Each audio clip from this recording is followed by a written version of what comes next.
Hello, good morning to all the viewers. So in our 14 days GST course, we are now on the last session. The concept of refunds is being dealt today.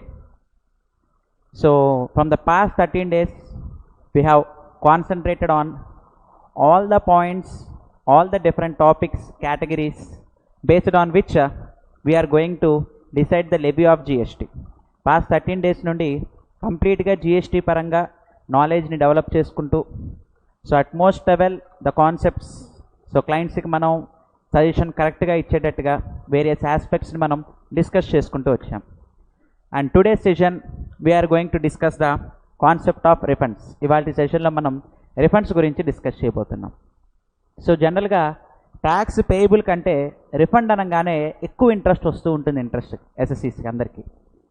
So tax payable అనగానే పనిమాల కట్టాలి, refund అనేటప్పటికీ additional interest అనేది వస్తూ ఉంటుంది. అంటే so refund అంటే మనకు వెనక్కి వస్తుంది కదా అని చెప్పి చాలామంది ఇంట్రెస్ట్ చూపిస్తూ ఉంటారు. Whether refunds were eligible to all the assessees and many people ask me that whether refund is eligible from credit ledger. Credit ledger నుండి రిఫండ్ వస్తూ ఉంటుందా అని చాలామంది నన్ను అడుగుతూ ఉంటారు. So what are the situations in which refund shall be granted from the cash ledger? What are the situations in which refund shall be granted from the credit ledger? ఆ aspects అన్నీ కూడా ఇవాళ సెషన్లో మనం డిస్కస్ చేయబోతున్నాం. So let us begin with what are the different categories. So 10 categories అని చెప్పన్నాం refunds ఇక్కడ. So ఆ కేటగిరీస్ ఫస్ట్ డిస్కస్ చేసి సో ఇవి ఆన్లైన్లో ఎలా ఫైలింగ్ చేసుకోవాలి ఏంటి అన్న డిస్కషన్ కూడా ఇవాళ సెషన్లోనే మనం చూద్దాం. First types of refunds. అసలు రిఫండ్స్ ఎన్ని రకాలుగా ఉంటాయి ఏంటి అనే టైప్స్ గురించి మనం ఫస్ట్ డిస్కషన్ స్టార్ట్ చేయబోతున్నాం. So now beginning with first type of refund, refund from electronic cash ledger. So first form of refund వచ్చేవాడికి refund from electronic cash ledger. దీని మీనింగ్ ఏంటి? Refund from electronic cash ledger అంటే so మనం వచ్చేటప్పటికి ఏంటంటే excess payment of tax చేస్తాం. So 10,000 కట్టబోయి ఆన్లైన్లో పొరపాటున 1 lakh పే చేస్తాం, అకౌంట్లో బ్యాలెన్స్ ఉంది, డిడక్ట్ అయిపోయింది. సో మన క్యాష్ లెడ్జర్కి 1 lakh వెళ్ళింది. So in this case we need to set of only to the extent of 10,000 వరకు మాత్రమే మనం సెట్ ఆఫ్ చేసుకుంటాం. ఇంకా బ్యాలెన్స్ 90,000 క్యాష్ లెడ్జర్లో ఉంటుంది. ఈ క్యాష్ లెడ్జర్లో ఉన్నది we can make application for refund in form number RFD01 అన్న ఫామ్లో మన రిఫండ్కి అప్లికేషన్ పెట్టుకుని ఆ అమౌంట్ మనం రిఫండ్ తెచ్చుకోవచ్చు. So refund of balance in electronic cash ledger, this is one form of refund. And second form of refund is refund in case of inverted duty structure. Sir ఇక్కడ inverted duty structure అనేది చాలామందికి confusion ఉన్న element. దీని meaning ఏంటో first discussion చేద్దాం. Invert supply goods మీద కానీ services మీద కానీ, invert supply of goods and services మీద, ఎగ్జాంపుల్కి రా మెటీరియల్ మీద, సర్వీసెస్ మీద 18% జిఎస్టీ ఉంది. But whereas on outward supply GST rate ఎగ్జాంపుల్కి 5% అని అనుకుందాం.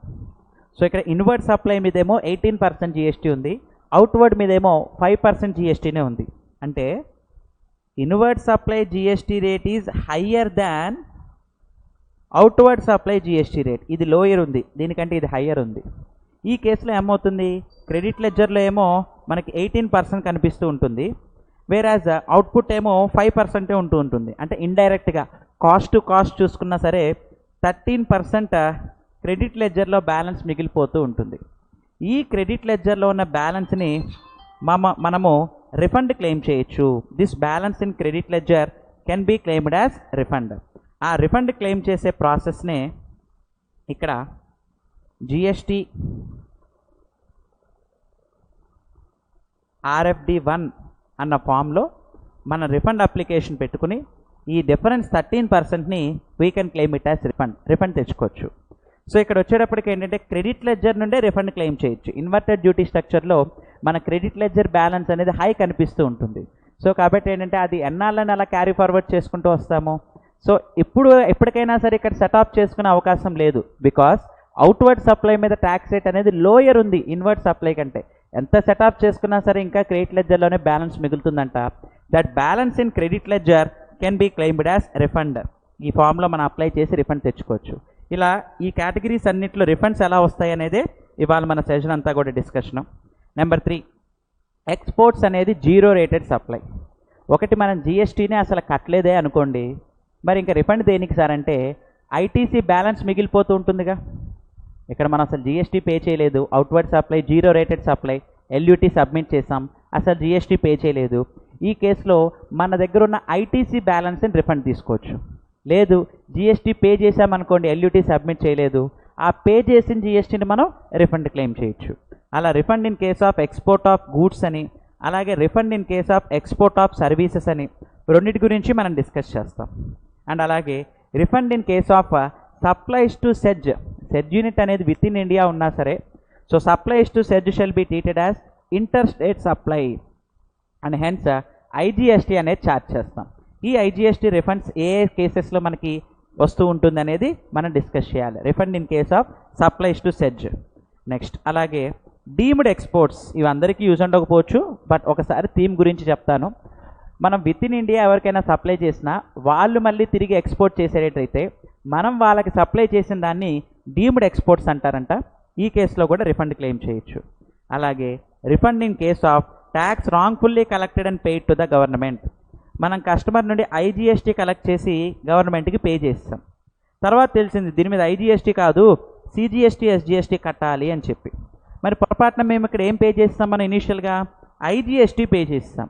సో కాబట్టి ఏం చేయాలంటే ఇక్కడ పే చేసిన ఐజిఎస్టీ మనకి రిఫండ్ కావాలి. అది రిఫండ్ కావాలంటే ఇప్పుడు పే చేయాల్సిన ఈ సిజిఎస్టీ ఎస్జిఎస్టీని మళ్ళీ పే చేయండి, ఈ కట్టిన ఐజిఎస్టీని మనం రిఫండ్ అడగచ్చు. అలా రిఫండ్ అడగడానికి కూడా RFD-1 ఫామ్ ఉంది. ఇది refund in case of tax wrongfully collected and paid to the government. తప్పుడు ట్యాక్స్ పే చేసినా సరే అది రిఫండ్ క్లెయిమ్ చేసే ఛాన్స్ ఉంటుంది. అది ఎలా అనేది ఈ టాపిక్లో డిస్కస్ చేస్తాం. And next coming for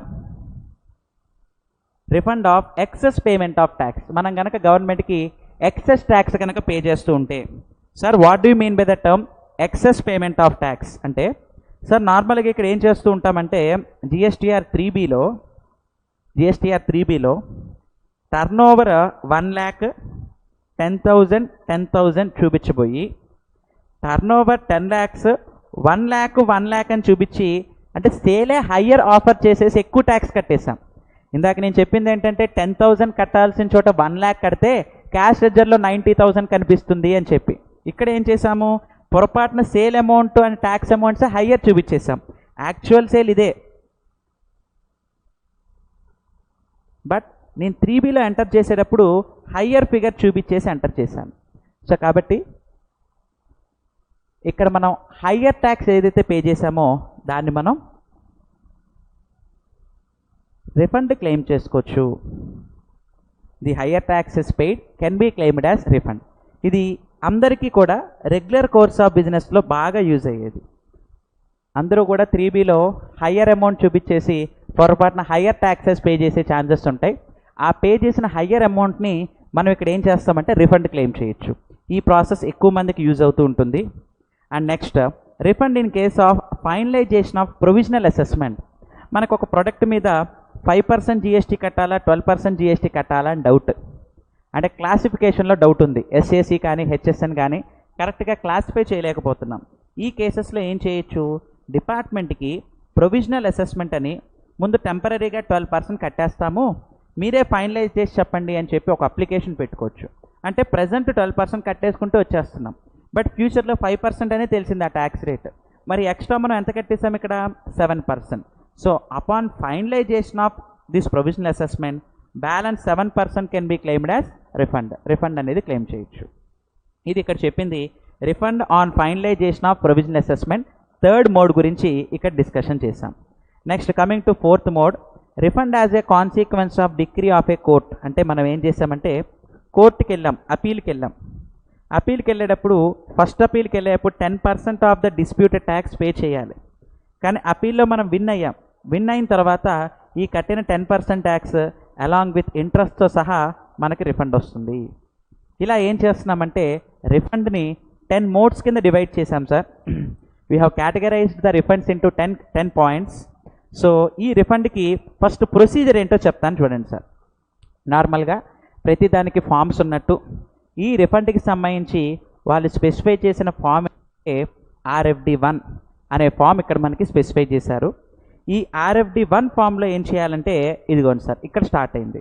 we have to make application in RFD01 form. RFD01 ఫామ్లో అప్లై చేయాలి. అది ఎలా అప్లై చేయాలనేది ఇప్పుడు మీకు వెబ్సైట్లో చూపిస్తాను. కాసేపు మనం డిస్కస్ చేసిన తర్వాత వెబ్సైట్లో ఆన్లైన్లోకి వెళ్ళి how to make the application in RFD1 అనేది మీకు చూపిస్తాను. ఈ అప్లికేషన్ కంప్లీట్గా ఫిల్ చేయాలి అండ్ అలాగే కొన్ని అటాచ్మెంట్స్ కూడా పెట్టాలి మీకు. తర్వాత ఇక్కడ ప్రతి రిఫండ్లోనూ కూడా అటాచ్మెంట్స్ అని ఒక కాలం పెట్టాను సార్. ఈ అటాచ్మెంట్లో ఉన్న పాయింట్స్ను కూడా మనం ఆన్లైన్లో అటాచ్ చేయాలి. JSON ఫార్మాట్లోనా PDF ఫార్మాట్లోనా అది చెప్తాను. సో అటాచ్ చేయాలి. అలా అటాచ్ చేసిన తర్వాత అప్పుడు ఏమవుతుంది అంటే RFD1 ఫైలింగ్ కంప్లీట్ అవుతుంది. ఇలా RFD1 మీరు ఫైల్ చేశాక వాళ్ళు అడిగిన అటాచ్మెంట్స్ అన్నీ మీరు ఇచ్చారనుకోండి, నో డిస్క్రిపెన్సీస్, ఏ తప్పులు లేకపోతే మీకు అక్నాలెడ్జ్మెంట్ ఇచ్చేస్తారు RFD2 ఫామ్లో.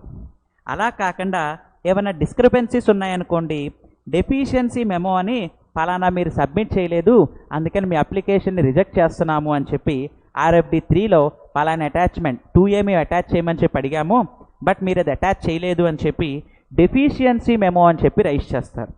ఈ డెఫిషియన్సీ మెమో ఎప్పుడైతే రైజ్ చేస్తారో అప్పుడు మళ్ళీ తిరిగి RFD1 అవి రెక్టిఫై చేస్తూ ఇదిగోండి సార్ దీన్ని తీసుకెళ్ళి ఇక్కడ కలిపేశాను, మళ్ళీ తిరిగి ఫైల్ చేయాలి. సో మళ్ళీ let us repeat the procedure. First we need to submit RFD1. RFD1 submit చేశాక అక్నాలెడ్జ్మెంట్ మీకు RFD2లో వస్తుంది. ఏది పర్టికులర్స్ అన్ని కంప్లీట్గా ఫిల్ చేస్తే. ఏమన్నా ఫిల్ చేయకపోతే డెఫిషియన్సీ మెమో మీకు RFD3లో రైజ్ చేస్తారు. మళ్ళీ అప్పుడు తిరిగి మళ్ళీ మనం RFD1 ఫైల్ చేయాల్సిన అవసరం మనకి ఇక్కడ వస్తుంది. And next if you continue the session, ఈ కేసులో ఏంటంటే మనం ఎప్పుడైతే ఇక్కడ RFD2 అనేది గవర్నమెంట్కి సబ్మిట్ చేస్తామో సో మన ఇక్కడ రిఫండ్ అప్లికేషన్ పెట్టేసుకున్నట్టు. After making application for refund within 60 days after verification of all the aspects. Maximum ఇక్కడ ఏం చెప్పారంటే 60 days టైం ఇచ్చారు డిపార్ట్మెంట్ మనకి రిఫండ్ ఇచ్చేయడానికి. సో ఈ 60 daysలో అంతా కరెక్ట్గా ఉంటే అన్ని వెరిఫికేషన్ జరిగిన తర్వాత sanction order pay accounts officer అంటే బ్యాంక్కి పంపిస్తారు, శాంక్షన్ చేయండి రిఫండ్ కంప్లీట్ చేసేయండి అని చెప్పి. బ్యాంక్కి RFD5లో ఇన్స్ట్రక్షన్ ఇస్తారు, SSCకి ఏమో RFD6లో ఇచ్చేస్తారు. ఇప్పుడు రిఫండ్ ఇచ్చేసిన తర్వాత అది క్రెడిట్ లెడ్జర్ నుండి అడ్జస్ట్మెంట్ చేసుకోవాలి కదా. అప్పుడు RFD7లో మీ క్రెడిట్ లెడ్జర్ తగ్గిందా క్యాష్ లెడ్జర్ తగ్గిందా అని చెప్పి చెప్తూ ఆ అడ్జస్ట్మెంట్ డీటెయిల్స్ RFD7లో ఇస్తారు. So let us continue our discussion. Application ఏమో RFD1, అక్నాలెడ్జ్మెంట్ ఏమో RFD2. తప్పులు ఏమన్నా ఉంటే RFD3 ఇస్తారు. అప్పుడు మళ్ళీ తిరిగి మనం RFD1 ఫైల్ చేయాలి. RFD1 ఫైల్ చేసిన తర్వాత అక్నాలెడ్జ్మెంట్ RFD2లో వస్తుంది. RFD2లో అక్నాలెడ్జ్మెంట్ వచ్చిన తర్వాత సో ఇప్పుడు ఏం చేస్తారు అంటే 60 days లోపు కంప్లీట్ వెరిఫికేషన్ చేసేసి అంతా కరెక్ట్గా ఉంటే బ్యాంకర్కి RFD5లో ఇన్స్ట్రక్షన్స్ ఇస్తారు, SSCకి RFD6లో ఆర్డర్ పాస్ చేస్తారు. ఫైనల్గా మనం రిఫండ్ క్లెయిమ్ చేసింది మన credit ledger and cash ledger అనేది తగ్గాలి కాబట్టి అడ్జస్ట్మెంట్ అనేది RFD7లో పాస్ చేస్తారు. ఇదంతా ఎప్పుడు సార్ అంతా కంప్లీట్గా ఉంటే కరెక్ట్గా ఉంటే. బట్ ఏమైనా మిస్టేక్స్ ఉంటే ఇఫ్ అప్లికేషన్ ఈజ్ ఏమంటున్నాం సార్ ఇక్కడ invalid, in such a case they are going to issue show cause notice. Show cause notice అనేది ఇక్కడ ఇష్యూ చేయడం జరుగుతుంది. So show cause notice in RFD08 ఏమేం తప్పులు ఉన్నాయి ఇంకా మీరు ఇచ్చిన అప్లికేషన్లో అని చెప్పి షోకాజ్ నోటీస్ ఇష్యూ చేస్తారు. అసలు మీ కేసులో రిఫండే లేదే, మీరు ఎందుకు ఎక్సెస్ పేమెంట్ ఆఫ్ ట్యాక్స్ అడుగుతున్నారు అంటూ షోకాజ్ నోటీస్ రైజ్ చేస్తారు. ఆ షోకాజ్ నోటీస్ రైజ్ చేశాక దానికి SSC రిప్లై RFD9లో ఇస్తారు. SSC is going to give the reply in RFD9 and after completion of RFD9 ఇప్పుడు ఇంకా రిప్లై సాటిస్ఫాక్టరీగా లేకపోతే రిజెక్షన్ అని చెప్పి RFD6లోనే పాస్ చేస్తారు. అంటే RFD6 అనేది యాక్సెప్టెన్స్కైనా అలాగే రిజెక్షన్కైనా రెండిటికి కూడా ఇక్కడ RFD6నే యూజ్ చేస్తున్నారు. సో కాబట్టి ఏంటంటే సో ఇక్కడ అప్లై చేసిన తర్వాత ఇప్పుడు మొత్తం మీరు అబ్జర్వ్ చేస్తే 9 ఫామ్స్ ఉన్నాయి సార్ ఇక్కడ రిఫండ్కి. So what are those 9 forms is first application in RFD1, దానికి అక్నాలెడ్జ్మెంట్ RFD2, డిస్క్రిపెన్సీస్ ఏమన్నా ఉంటే RFD3 డెఫిషియన్సీ మెమోరైజ్ చేస్తారు. నెక్స్ట్ శాంక్షన్ చేయాలంటే మధ్యలో RFD4 మిస్ అయింది కదా సార్ అంటే అది ఇక్కడ ఇచ్చాను సార్. కొంతమందికి ప్రొవిజనల్ రిఫండ్ ఎక్స్పోర్ట్ కేసులో 90% ముందిస్తారు, బ్యాలెన్స్ 10% కంప్లీట్గా వెరిఫికేషన్ చేసి ఇస్తారు. కొన్ని కేసెస్లో 7 డేస్కే మనకి ప్రొవిజనల్ రిఫండ్ ఇచ్చే ఛాన్స్ ఉంటుంది, అది RFD4. నెక్స్ట్ ఫర్దర్గా డిస్కస్ చేద్దాం అది. సో బ్యాంకర్కి ఇన్స్ట్రక్షన్స్ పంపిస్తారు రిఫండ్ ఇవ్వమని, RFD5. SSCకి ఇన్స్ట్రక్షన్స్ పంపిస్తారు refund sanction order, RFD6. Adjustment అనేది RFD7. ఒకవేళ ఈ రిఫండ్ ఆర్డర్ ఇచ్చే ముందు ఇంకా ఏమైనా డిస్క్రిపెన్సీస్ ఉంటే SCకి షోకాస్ నోటీస్ RFD8లో ఇస్తారు, దానికి SSC రిప్లై RFD9లో ఇస్తారు. నెక్స్ట్ ఇప్పుడు ఏం చేస్తారంటే దీన్ని బేస్ చేసుకుని అంతా కరెక్ట్గా ఉంటే RFD6లో శాంక్షన్ జరుగుతుంది. మిస్టేక్స్ ఏమైనా ఉంటే ఇంకా మీ అప్లికేషన్ రిజెక్ట్ చేసేస్తున్నాము అని చెప్పి RFD6లోనే పాస్ చేస్తారు. సో ఇదంతా ఏంటంటే రిఫండ్ క్లెయిమ్ చేయడానికి ప్రొసీజర్. ఇక్కడల్లా మెయిన్ పాయింట్ ఏంటంటే ఇక్కడే ఉంటుంది. మన హ్యాండ్స్లో RFD1 ఫైల్ చేస్తే మిగతా ప్రొసీజర్ అంతా ఆటోమేటిక్గా నడుస్తూనే ఉంటుంది. So here our task is submission of RFD1. Once we're going to submit RFD1 online and remaining aspects will be done in a auto mode. Auto మోడ్లో మిగతా అన్నీ జరిగిపోతూనే ఉంటాయి. మనం అలా చేయాల్సింది ఏంటంటే how to file this RFD1 అనేది ఇప్పుడు మనం క్లారిఫికేషన్ తీసుకోవాల్సిన ఆస్పెక్ట్. సో ఆ RFD1 గురించే now we're going to begin discussion. In every case how the SSC can claim refund, refund ఎలా క్లెయిమ్ చేయొచ్చు, what are the aspects of claiming refund, ఆ points గురించి ఇప్పుడు మనం డిస్కషన్ స్టార్ట్ చేద్దాం. సార్ మొత్తం రిఫండ్స్ నేను 10 కేటగిరీస్ కింద డివైడ్ చేశాను మనకు అర్థం కావడానికి. ఈ 10 కేటగిరీస్లో first we're beginning with first category refund out of balance in electronic cash ledger. Sir ఇవన్నీ కూడా ఆన్లైన్లో ఏం సబ్మిట్ చేయాలని చెప్పన్నాను సార్ నేను, RFD1. ఆ RFD1 ఫైలింగ్కి ఎక్కడికి వెళ్ళాలి ఏంటి అనేది మీకు ఇప్పుడు నేను ఒకసారి ఆన్లైన్లో చూపిస్తాను. ఆ తర్వాత మిగతా డిస్కషన్ మనం ఈజీగా కంటిన్యూ చేసుకోవచ్చు. సార్ ఇక్కడ ఆన్లైన్లో ఫస్ట్ లాగిన్ అవ్వాలి.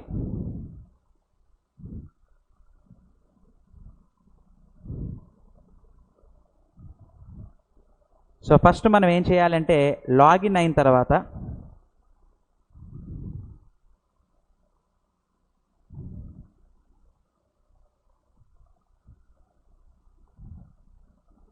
సో ఒక క్లయింట్ ఇది మీకు లాగిన్ అయ్యి హౌ టు ఫైల్ RFD07 అన్న పాయింట్ గురించి మీకు నేను ఎక్స్ప్లెనేషన్ చూపిస్తాను. సో ఇలా లాగిన్ అయ్యాము. ఈ లాగిన్ అయ్యాక సర్వీసెస్ కాలంలో రిఫండ్స్లో అప్లికేషన్ ఫర్ రిఫండ్ అని చెప్పి మీకు ఇక్కడ ఒక ఎలిమెంట్ కనిపిస్తుంది. ఈ రిఫండ్స్లో అప్లికేషన్ ఫర్ రిఫండ్కి ఇప్పుడు నేను ఎంటర్ అవుతున్నాను. ఈ అప్లికేషన్ ఫర్ రిఫండ్ మీద క్లిక్ చేసిన వెంటనే ఇప్పుడు మీకు ఏమవుతుందంటే ఇక్కడ మీకు వేరియస్ కేటగిరీస్ అనేది డిస్ప్లే అవుతున్నాయి. ఈ కేటగిరీస్లో ఇప్పుడు నేను డీల్ చేసేది first category refund of excess balance in electronic cash ledger. ఈ కేటగిరీ గురించి ఇప్పుడు మనం డిస్కషన్ చేయబోతున్నాం. Refund of excess balance in electronic cash ledger దీని మీద సెలెక్షన్ చేస్తే మీరు RFD1 ఫిల్ చేస్తున్నట్టు తెలియదు కూడా, ఆ కాలమ్స్ ఆటోమేటిక్గా మీకు కనిపిస్తూనే ఉంటాయి. ఓకే, ఇప్పుడు ఈ కేసులో ఏమైందంటే క్యాష్ లెడ్జర్లో ఒక 500 కనిపిస్తుంది సార్. సో ఎప్పుడో లేట్ ఫీ కట్టబోయి SSC పెనాల్టీ కాలంలో కట్టేశారు. ఇప్పుడు ఆ పెనాల్టీలో మీకు క్యాష్ లెడ్జర్ 500 కనిపిస్తుంది. ఇది మనం ఇప్పుడు రిఫండ్ క్లెయిమ్ చేయొచ్చు. సో ఇక్కడ 500 అని టైప్ చేసి ఇలా క్యాష్ లెడ్జర్లో బ్యాలెన్స్ ఏది ఉన్నా సరే ఇక్కడ మనం బ్యాంక్ అకౌంట్ నెంబర్ సెలెక్ట్ చేసేసుకుని, సో ఇక్కడ దీనికి అటాచ్మెంట్స్ ఏమీ ఉండవు, ఇక్కడ సేవ్ చేసేసుకుని నెక్స్ట్ OTP టైప్ చేసేస్తే సో ఇప్పుడు మనకి మ్యాక్సిమం ఈ అప్లికేషన్ పెట్టుకున్న దగ్గర నుండి 60 డేస్ లోపు మనకి రిఫండ్ అనేది శాంక్షన్ అవుతుంది. సో కాబట్టి ఏంటంటే refund of balance in cash ledger గురించి ఫస్ట్ డిస్కషన్ స్టార్ట్ చేసాం మనం. In this case what I have specified you is a refund claim అయినా సరే సార్ మ్యాక్సిమం 2 years లోపు రిఫండ్ క్లెయిమ్ పెట్టుకోవాలి.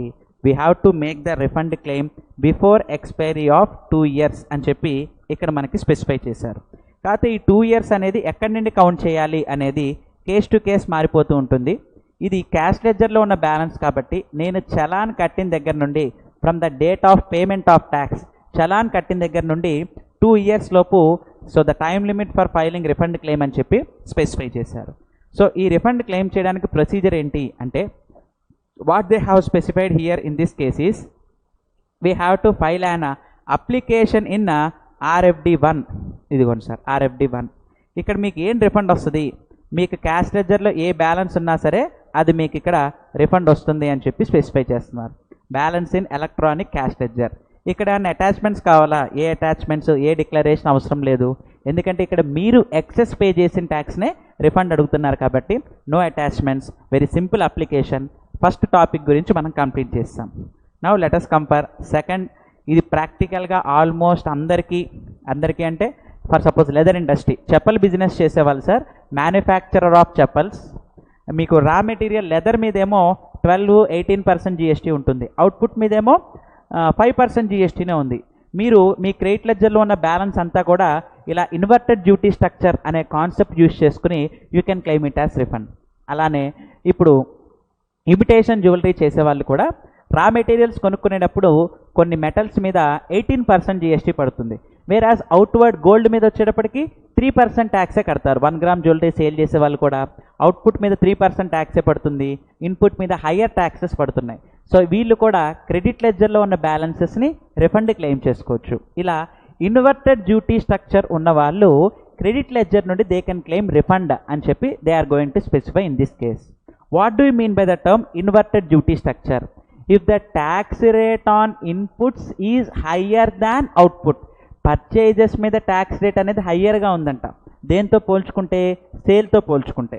ఇలా సేల్ కంటే పర్చేజ్ మీద ట్యాక్స్ రేట్ హయ్యర్ ఉంటే అప్పుడు ఎప్పుడూ కూడా credit ledger balance will be higher. ఆ క్రెడిట్ లెడ్జర్ బ్యాలెన్స్ని మనం రిఫండ్ క్లెయిమ్ చేసే ప్రాసెస్ని refund in case of inverted duty structure అని చెప్పి ఇక్కడ మనకి స్పెసిఫై చేశారు. సో మీనింగ్ ఏంటి ఇన్వర్టెడ్ డ్యూటీ స్ట్రక్చర్ అంటే? The tax rate on inward supplies is higher than the outward supply. Outward supply కంటే ఇన్వర్డ్ సప్లై మీద ట్యాక్స్ రేట్ హయ్యర్గా ఉందంట. అంటే క్రెడిట్ లెడ్జర్లో బ్యాలెన్స్ ఉంటుంది కాబట్టి what the SSC is going to get refund, మీరు 4th పాయింట్ చదివితే what the SSC is going to get refund is unutilized ITC. మీకు క్రెడిట్ లెడ్జర్లో ఉన్న అన్యూటిలైజ్డ్ అమౌంట్ మీరు ఇక్కడ రిఫండ్ క్లెయిమ్ చేయొచ్చు. ఇక్కడ అన్యూటిలైజ్డ్ ఐటీసీ ఎలా క్యాలిక్యులేట్ చేయాలి అని కింద మీకు ఒక ఫార్ములా ఇచ్చాను. ఆ ఫార్ములా ప్రకారంగా క్యాలిక్యులేట్ చేయాలి. ఈ క్యాలిక్యులేషన్ గురించి చెప్తాను సార్. చెప్పే లోపు ఎన్నాళ్ళ లోపు రిఫండ్ క్లెయిమ్ పెట్టుకోవాలి? With in 2 years from the due date of filing GSTR 3B. Sir July 2017 తాలూకు ఇవాళ మనం రిఫండ్ పెట్టుకోవచ్చా? కుదరదు. ఎందుకంటే జూలై తాలూకు ఎగ్జాంపుల్కి డ్యూ డేట్ ఆగస్టు ఫస్ట్ బిగినింగ్లో కొంచెం ఎక్స్టెన్షన్స్ చేశారనుకోండి. కాసేపు జూలై 2017 ఆగస్ట్ 20, 2017 డ్యూ డేట్ అనుకుందాం. అక్కడ నుండి 2 years అంటే ఆగస్టు 2019 లోపు ఈ రిఫండ్ అప్లికేషన్ అనేది పెట్టుకోవాలి. మీరు ఆగస్ట్ 2019 తర్వాత రిఫండ్ అప్లికేషన్ పెట్టుకున్నా మీకు రిఫండ్ రాదు. Sir what they are specifying here is within 2 years from the due date of filing GSTR 3B అని చెప్పి ఇక్కడ మనకి స్పెసిఫై చేశారు. సో కాబట్టి ఏంటంటే ఫైనల్గా కంక్లూజన్ GSTR 3B మనం ఫైల్ చేసిన దగ్గర నుండి 2 years లోపు మాత్రమే ఈ ఇన్వర్టెడ్ డ్యూటీ స్ట్రక్చర్ వాళ్ళు రిఫండ్ క్లెయిమ్ చేయాలి. Number 3, what is the procedure for claiming refund? ఈ రిఫండ్ అనేది ఫామ్ నెంబర్ RFD1. ఇప్పుడు ఈ అప్లికేషన్లో ఏమేం ఫిల్ చేయాలి అనేది ఇప్పుడు మీకు డీటెయిల్గా క్లారిఫికేషన్ ఇస్తాను. ఇక్కడ రిఫండ్ ఎంత వస్తుంది అంటే మనం అనుకున్నాం కదా సార్, ఇన్పుట్ మీదేమో 18% ట్యాక్స్ ఉంది, అవుట్పుట్ మీదేమో 5% ట్యాక్సే ఉంది. ఇప్పుడు మొత్తం ఇన్పుట్ అంతా రిఫండ్ వచ్చేస్తుందా? డిఫరెన్స్ 13%ఏనా? డిఫరెన్స్ 13% ఉంటుంది. అంటే దానికోసం మీకు ఇక్కడ ఫార్ములా క్యాలిక్యులేషన్ అనేది స్పెసిఫై చేశారు. ఈ క్యాలిక్యులేషన్ మీకు ఒక ఎగ్జాంపుల్ రూపంలో చెప్తాను. ఫర్ సపోజ్ మనం 2 products డీల్ చేస్తున్నాం, ప్రోడక్ట్ ఏ, ప్రోడక్ట్ బి.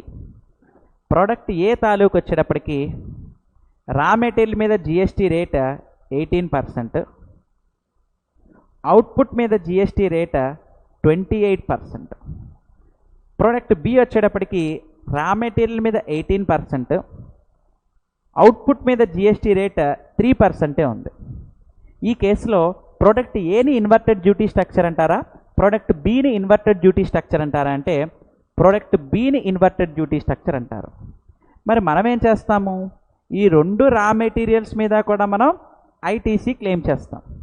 ఇప్పుడు మనకి రిఫండ్ రావాల్సింది ప్రోడక్ట్ బి తాలూకు ఎంతైతే ఐటీసీ ఉందో అదే కదా మనకి ఇక్కడ రిఫండ్ రావాల్సింది. అందుకని ఇప్పుడు ఏం చేయాలంటే కామన్ లేకపోతే టోటల్ ఐటీసీ ఏది రా మెటీరియల్ ఏ ప్రోడక్ట్కి వాడేది, బి ప్రోడక్ట్కి వాడేది, టోటల్ ఐటీసీ తీసుకోండి. ఈ టోటల్ ఐటీసీలో మనకి రిఫండ్ రావాల్సింది దేని మీద ఉన్న ఎక్సెస్ ఐటీసీ, ప్రోడక్ట్ బి కాబట్టి ప్రోడక్ట్ బి టర్న్ ఓవర్ని న్యూమరేటర్లో రాయండి, టోటల్ టర్న్ ఓవర్ని డినామినేటర్లో రాయండి. ఈ ఫార్ములా క్యాలిక్యులేషన్ వల్ల మనకి ఏమొస్తుంది అంటే ITC related to inverted duty structure మనకి తెలుస్తుంది. టోటల్ ఐటీసీలో న్యూమరేటర్లో ఇన్వర్టెడ్ టర్న్ ఓవర్ అంటే ప్రొడక్ట్ బి టర్న్ ఓవర్, డినామినేటర్లో టోటల్ టర్న్ ఓవర్ రాయటం వల్ల మనకి ఇక్కడ ఏం తెలుస్తుంది అంటే ఎక్స్క్లూజివ్గా ప్రోడక్ట్ బి తాలూకు ఎంత అనేది తెలుస్తుంది. సో ఫైనల్గా న్యూమరేటర్లో ఏం రాయాలంటే ఇన్వర్టెడ్ టర్న్ ఓవర్ రాయాలి. ఇన్వర్టెడ్ టర్న్ ఓవర్ అంటే ప్రొడక్ట్ బి టర్న్ ఓవర్, డినామినేటర్లో టోటల్ టర్న్ ఓవర్ రాస్తే ITC relating to inverted duty structure product ఎంత అనేది తెలుస్తుంది. దీంట్లో నుండి ఇప్పుడు మనం ఏం చేయాలి అంటే ఇదంతా మీకు రిఫండ్ కావాలంటే అసలంటూ మీకు అవుట్పుట్ ట్యాక్స్ ఉంది కదా, minus output tax on inverted duty structure turn over. ఈ టర్న్ ఓవర్ మీద మీరు 3% ట్యాక్సెస్ కడుతున్నారు కదా, అది క్రెడిట్ లెడ్జర్ యూజ్ చేస్తాం కదా, అది లెస్ చేసి ఇప్పుడు ఇక్కడ వచ్చే బ్యాలెన్స్ అమౌంట్నే మనం ఇక్కడ రిఫండ్ క్లెయిమ్ చేయాలి. ఈ ఫార్ములా కొంచెం కన్ఫ్యూజింగ్గానే ఉంటుంది, బట్ చాలా ఈజీ పాయింట్ సార్. మీ టోటల్ ఐటీసీలో ఇన్వర్టెడ్ డ్యూటీ స్ట్రక్చర్ వరకు ఐటీసీ ఎంతో ముందు సెపరేట్ చేయండి, వచ్చింది. ఆ ఇన్వర్టెడ్ డ్యూటీ స్ట్రక్చర్ అంతా రిఫండ్ కావాలంటే కొంత మన అవుట్పుట్ ట్యాక్స్కి యూటిలైజ్ చేసి ఉంటాం కాబట్టి ఆ డిఫరెన్స్ అమౌంట్ ఇక్కడ ఏంటి మనకి 18 - 3 డిఫరెన్స్ 15% మనకి ఇక్కడ రిఫండ్ కావాల్సింది ఎగ్జాంపుల్కి. సో కాబట్టి ఇక్కడ మొత్తం ఐటీసీలో ప్రోడక్ట్ బి తాలూకు ఐటీసీ సెపరేట్ చేసి దాంట్లో నుండి 3% ఆల్రెడీ మనం ట్యాక్స్ క్రెడిట్ లెడ్జర్ వాడుతున్నాం కాబట్టి అది సెపరేట్ చేసి బ్యాలెన్స్ అమౌంట్ మాత్రమే ఇక్కడ మనం డిఫరెన్స్ పే చేయాలి అని చెప్పి అది రిఫండ్ క్లెయిమ్ చేయాలి అని చెప్పి ఇక్కడ మనకి స్పెసిఫై చేస్తున్నారు. సో కాబట్టి I think this point is very clear. Inverted duty structure వాళ్ళు ఇక్కడ నేను చెప్పిన ఈ ఫార్ములా ప్రకారంగా they have to calculate and ఈ క్యాలిక్యులేషన్లో వచ్చిన అవుట్పుట్ మాత్రమే రిఫండ్ వస్తుంది.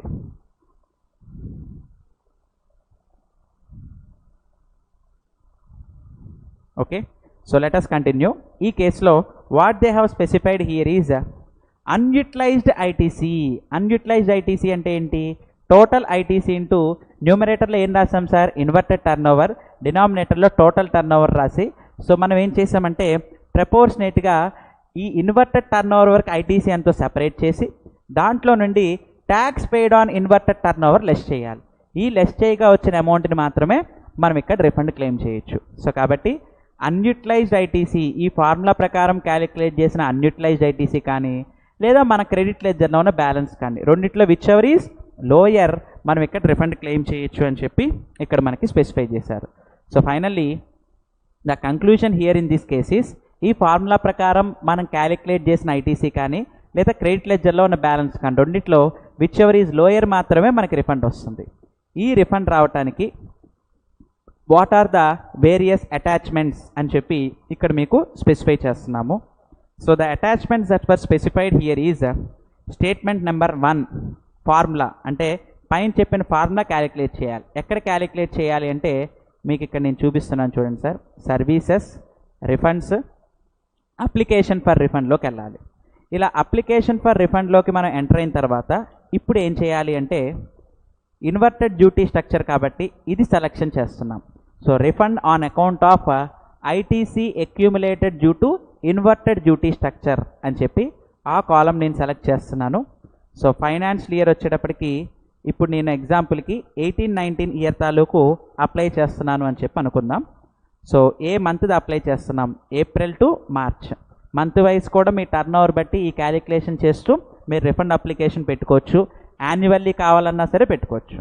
నెక్స్ట్ ఇప్పుడు ఏం చేస్తున్నామంటే క్రియేట్ రిఫండ్ అప్లికేషన్. సో ఈ రిఫండ్ అప్లికేషన్ అనేది ఇప్పుడు క్రియేట్ చేస్తున్నాం. సో ఫస్ట్ ఇంకా మీరు 17-18 ఫైల్ చేయలేదు అంటుంది. ఓకే, సో ఈ పర్పస్కి ముందు 17-18 మనం నిల్ ఫైల్ చేసి ఆ తర్వాత 18-19లోకి ఎంటర్ అవ్వాలి. సరే ఎగ్జాంపుల్కి మీకు 17-18 ఇక్కడ చూపిస్తాను. So do you want to have any refund claim?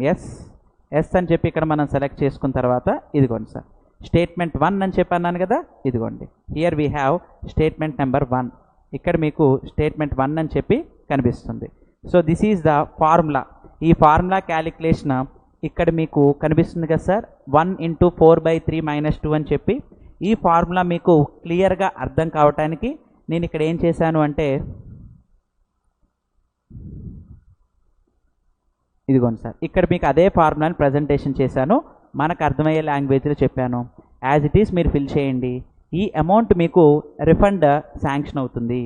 మీరు అబ్జర్వ్ చేస్తే ఆ అమౌంట్ కానీ, లేదా ఇదిగోండి బ్యాలెన్స్ ఇన్ క్రెడిట్ లెడ్జర్ కానీ, క్రెడిట్ లెడ్జర్లో ఇప్పుడున్న బ్యాలెన్స్ ఇది. ఇక్కడ నేను ఈ ఫార్ములా ఫిల్ చేసిన తర్వాత ఈ అమౌంట్స్ ఆటోమేటిక్గా వస్తాయి. ఈ అమౌంట్ కానీ, ఈ అమౌంట్ కానీ, లోయర్ అమౌంట్ మనం ఇక్కడ రిఫండ్ క్లెయిమ్ చేయొచ్చు అని చెప్పి ఇక్కడ స్పెసిఫై చేశారు. కానీ ఈ రిఫండ్ రావాలి అంటే we have certain attachments to be fulfilled. ఇదిగోండి అటాచ్మెంట్స్లో ఫస్ట్ అటాచ్మెంట్ ఏంటి సార్ ఇక్కడ చెప్పింది, స్టేట్మెంట్ 1. స్టేట్మెంట్ 1 అంటే నథింగ్ బట్ ఫార్ములా అని చెప్పి స్పెసిఫై చేశాము. So formula in point number 4. Point number 4లో మీకు ఆ ఫార్ములా చూపించాను పైన. నెక్స్ట్ దాంతోపాటు స్టేట్మెంట్ 1A అని చెప్పి కూడా మనం సబ్మిట్ చేయాలి. స్టేట్మెంట్ 1A JSON ఫైల్ని మనం ఇక్కడ అటాచ్ చేయాలి.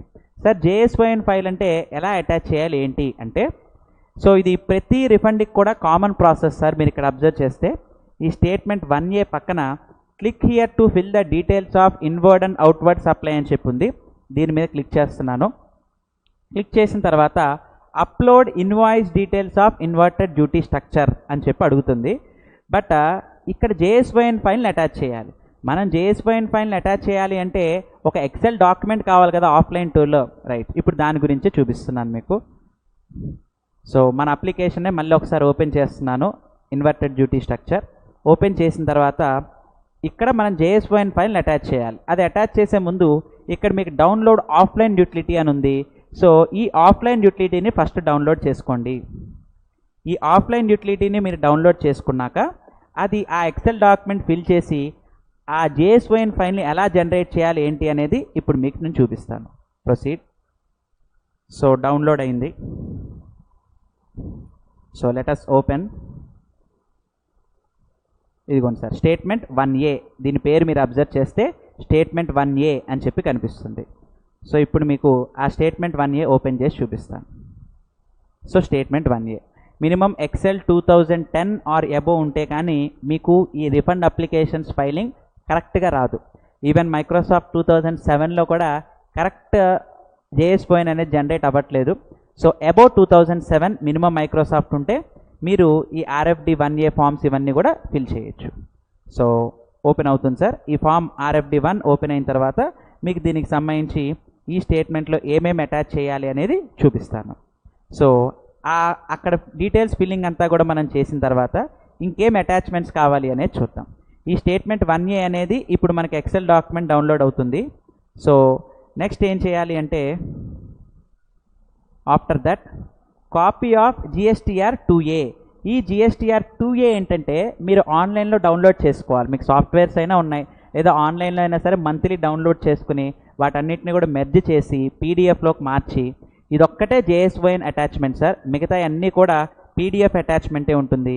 సో PDF అటాచ్మెంట్ అనేది GSTR 2Aలో అటాచ్ చేయండి అని చెప్పి ఇక్కడ మనకి స్పెసిఫై చేశారు.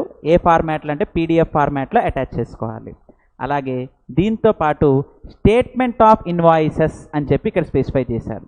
Statement of invoices in annexure B అని చెప్పి అన్నారు. ఆ ఎనెక్జర్ ఎక్కడుంది అనేది నేను మీకు ఇప్పుడు చూపిస్తాను. జస్ట్ మీరు ఏం చేస్తారంటే గూగుల్ సెర్చ్లో CBIC circular on GST refunds అని టైప్ చేయండి. GST circular on CGST refunds అని కొట్టంగానే మీకు సర్క్యులర్ నెంబర్ 125/44/2019 కనిపిస్తుంది సార్. ఈ సర్క్యులర్లో మీరు చివరికి వెళ్ళిపోండి. If you go for ending there, if you go to end there we can file this annexure B. ఇదిగోండి సార్, ఇది ఎనెక్జర్ B. ఈ ఎనెక్జర్ Bని కూడా అటాచ్ చేయండి అంటున్నారు ఈ ఫార్మాట్లో. ఈ ఫార్మాట్లో ఏముంటుందంటే ఈ లాస్ట్ కాలం ఇవన్నీ మనకి 2Aలో ఉండే డీటెయిల్సే సార్. ఈ లాస్ట్ కాలం యాడ్ అవుతుంది. ఏంటి, whether invoices include GSTR 2A yes or not. అంటే మీరు ఏ ఇన్వాయిస్ల మీద అయితే ITC క్లెయిమ్ చేస్తున్నారో సో అవన్నీ కూడా 2Aలో కనిపిస్తున్నాయా లేవా అని చెప్పి ఇక్కడ దాని మీనింగ్ ఎస్ఆర్ నో అనేది టైప్ చేయాలి. ఒకవేళ నో అయితే అంటే జిఎస్టీఆర్ 2Aలో లేని అమౌంట్ మీరు ఇక్కడ రిఫండ్ అడుగుతున్నారు కాబట్టి వాటికి సంబంధించి ఏం చేయాలంటే ఇదిగోండి sir, copy of 2A statement of invoices. Okay, so అక్కడ ఎస్ఆర్ నో అనేది పెడితే ఆ నో ఉన్న వాటన్నిటికీ కూడా కాపీస్ ఆఫ్ ఇన్వాయిసెస్ కూడా అటాచ్ చేయాలి అని చెప్పి రీసెంట్ సర్క్యులర్లో చెప్పారు. సో ఏవేవైతే ఇక్కడ మనకి స్పెసిఫై చేయలేదో what they have specified in this case is you have to claim it under attachment. ఏవేవైతే 2Aలో లేవో ఆ ఒరిజినల్ కాపీస్ని స్కాన్ చేసి మీరు ఇక్కడ పీడిఎఫ్ కింద అటాచ్ చేయండి అని చెప్పి చెప్తున్నారు. ఇది annexure B. At the end of this chapter అంటే నథింగ్ బట్ ఇప్పుడు మీకు సర్క్యులర్ ఆన్లైన్లో చూపించాను కదా సార్, ఈ ఎనెక్జర్ బిని మీరు ప్రిపేర్ చేసి ఈ ఎనెక్జర్ బిని కూడా పీడిఎఫ్లోకి మార్చుకుని ఇక్కడ అటాచ్ చేయాలి అని చెప్పి అంటున్నారు. So along with this, if the refund amount does not exceed 2 lakhs, మీకు రిఫండ్ అమౌంట్ కనుక 2 lakhs దాటకపోతే సెల్ఫ్ డిక్లరేషన్ ఒక ఫార్మాట్ అనేది వర్డ్ డాక్యుమెంట్లో టైప్ చేసి సైన్ చేయాలంట. ఏమని చెప్పి there is no unjust enrichment అంటే ఇక్కడ పర్చేజెస్ మీద 18%, సేల్ మీద 5% కదా, ఇక్కడ డిఫరెన్స్ ఇంకా ఎంత ఉంది 13% ఉంది. ఆ 13% నేనేమో కాస్ట్కి యాడ్ చేసుకుని కస్టమర్ నుండి నేనేం రికవర్ చేయట్లేదు. అంటే ఇప్పుడు పర్చేజెస్ మీద ఏమో 18% ఉంది, సేల్ మీద ఏమో 5% ఉంది. మరి అందుకనే ఆ డిఫరెన్స్ మనం క్రెడిట్ లెడ్జర్లో ఉన్నది రిఫండ్ అడుగుతుంది. బట్ అది రిఫండ్ కాకుండా మీరు కాస్ట్కి యాడ్ చేసి సేల్ ప్రైస్ పెంచితే కనుక మీకు ఆ అమౌంట్ కస్టమర్ నుండి వచ్చేసినట్టేగా. జనరల్గా ఎవ్వరూ కూడా ఇలా కస్టమర్ నుండి కలెక్ట్ చేయరు. ఒకవేళ చేస్తారు అన్న ఉద్దేశంతో జస్ట్ ఒక డిక్లరేషనే, ఇది అందరికీ ఉండేదే సెల్ఫ్ డిక్లరేషన్. అన్జస్ట్ ఎన్రిచ్మెంట్ లేదు, నేను ఇదేమి కస్టమర్ నుండి కలెక్ట్ చేయలేదు, నేనే 18% సప్లైర్కి కట్టాను, అవుట్వర్డ్ సప్లై మీద 3% కలెక్ట్ చేశాను లేదా 5% కలెక్ట్ చేశాను, ఆ డిఫరెన్స్ నేనే బర్డన్ పెట్టుకున్నాను కాబట్టి నాకు రిఫండ్ ఇవ్వండి అని చెప్పి we're asking for self declaration. And if the refund amount has exceeded 2 lakhs దాటితే ఇదే డిక్లరేషన్ చార్టర్డ్ అకౌంటెంట్ లేదా కాస్ట్ అకౌంటెంట్ ఇవ్వాలి ఇన్ ఎనెక్జర్ 2 అని చెప్పి అంటున్నారు. ఈ ఎనెక్జర్ 2 ఎక్కడ దొరుకుతుంది? రైట్ సార్, ఈ ఎనెక్జర్ 2 ఎక్కడ ఉంటుంది అంటే ఇది chartered accountant or cost accountant నుండి తీసుకురావాలండి సార్. రిఫండ్ అమౌంట్ కనుక 2 lakhs ఎక్సీడ్ అయితే they need to obtain A certificate from A chartered accountant. ఇది ఎక్కడ మీకు కనిపిస్తుంది అనేది ఇప్పుడు మీకు నేను డిస్ప్లే చేస్తాను. So you go for cbic.gov.in, CBIC వెబ్సైట్లో జిఎస్టీ కాలంలోకి వెళ్ళండి. సో ఇది ప్రతి చార్టర్డ్ అకౌంటెంట్కి కూడా యూస్ఫుల్లే. ఇందులో యూ గో ఫర్ రూల్స్, ఈ రూల్స్లో సిజిఎస్టీ రూల్స్లోకి వెళ్ళండి. ఇక్కడ ఫామ్స్ మీకు కనిపిస్తున్నాయి, ఈ ఫామ్స్ మీద క్లిక్ చేస్తే ఇక్కడ మీకు ఒక పీడిఎఫ్ ఫైల్ అనేది ఓపెన్ అవుతుంది. ఈ ఫైల్లో ఎనెక్జర్ 2 ఎక్కడుంది అనేది ఇప్పుడు నేను మీకు స్పెసిఫై చేస్తాను.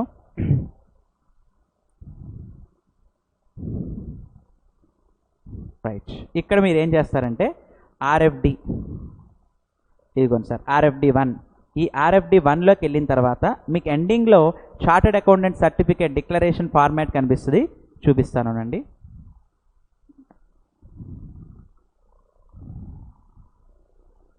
Right, here is the declaration. Annexure 2 అని చెప్పి కనిపిస్తుంది చూడండి సార్ సర్టిఫికేట్. ఆ సర్టిఫికేట్లో ఉన్న మ్యాటర్ ఇక్కడ ఉంది. This is to certify that in respect of refund amounting to about 2 lakhs ఉంటే by SSC name, SSC GST number for the period a month అడుగుతున్నారు రాసి, the incidence of tax and interest has not been passed on, ఇతనే own burden పెట్టుకున్నారు, ఎవరికి pass on చేయలేదు, ఇవి నేను books of account verify చేసి సైన్ చేస్తున్నానని చెప్పి చార్టర్డ్ అకౌంటెంట్ దీన్ని వర్డ్ డాక్యుమెంట్లో కాపీ పేస్ట్ చేసుకుని ప్రింట్ తీసుకుని సైన్ చేసి, ఈ సైన్ చేసిన ఈ డాక్యుమెంట్ని యూడీని కూడా జనరేట్ చేయాలి. ఈ సైన్ చేసిన ఈ డాక్యుమెంట్ని స్కాన్ చేసి ఇక్కడ అటాచ్మెంట్స్లో మనం ప్రజెంటేషన్ చేయాలి. అది ప్రాసెస్. ఇదిగోండి సార్, ఈ అటాచ్మెంట్స్ అన్నీ కూడా మీకు ఇక్కడ కనిపిస్తున్నాయి.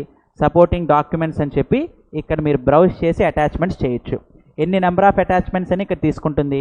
ప్రతి అటాచ్మెంట్కి ఇక్కడ నేమ్ ఇచ్చి బ్రౌజ్ చేసి అటాచ్ కొట్టచ్చు. ఇంకో అటాచ్మెంట్ ఉంటే మళ్ళీ నేమ్ రాసి బ్రౌజ్ చేసి అటాచ్ చేయొచ్చు. ఎన్ని అటాచ్మెంట్స్ అయినా సరే ఇక్కడ తీసుకుంటూనే ఉంటుంది. మ్యాక్సిమం 10 డాక్యుమెంట్స్ వరకు తీసుకుంటుంది అని చెప్పి కూడా ఇక్కడ స్పెసిఫై చేశారు. సో ఫైనల్గా ఏంటంటే ఇలా అప్లికేషన్లో ఈ ఐటమ్స్ అన్నీ ఫిల్ చేసి మీరు అప్లై చేస్తేనే మీకు ఈ అప్లికేషన్ వ్యాలిడ్ అవుతుంది.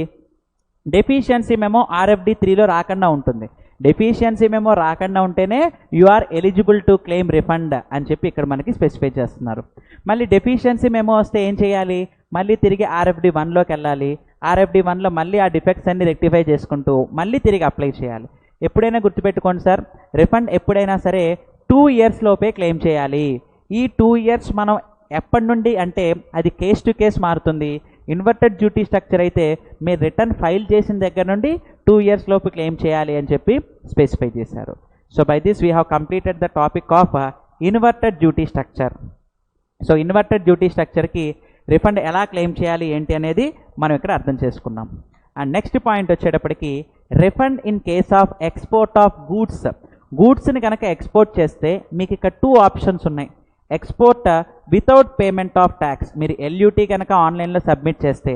So how to submit LUT అనేది కూడా మీకు ఇక్కడ నేను చూపిస్తాను sir. So let me give you A clarification. So GST వెబ్సైట్లో సర్వీసెస్, యూజర్ సర్వీసెస్, మై అప్లికేషన్స్లోకి వెళ్ళండి. So in this my applications here we have an option called DRC letter of undertaking. ఇదిగోండి sir, ఇక్కడ లెటర్ ఆఫ్ అండర్టేకింగ్ అని కనిపిస్తుంది. ఈ letter of undertaking select చేసుకుని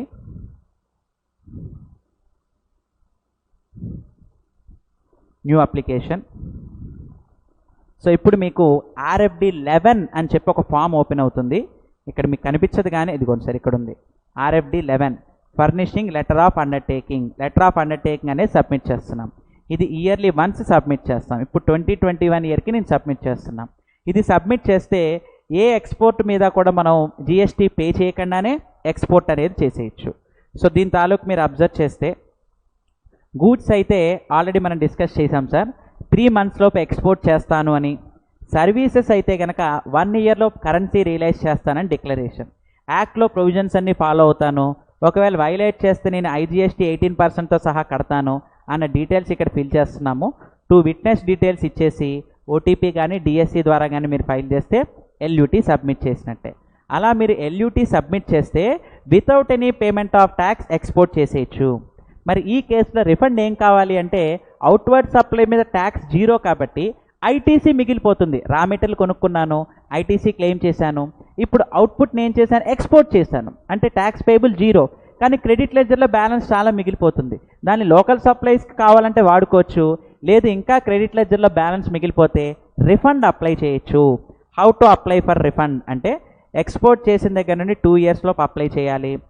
RFD 1లోనే apply చేయాలి. ఇప్పటికే మనం RFD 1 1-2 చూసాం కాబట్టి ఆల్రెడీ. సో దాన్ని బేస్ చేసుకునే మనం కంటిన్యూ చేసుకోవచ్చు. ఏదైనా ఇప్పుడు మీరు ఈ video from the beginning watch చేస్తేనే ఈ అప్లికేషన్స్ అనేది అర్థమవుతాయి సార్.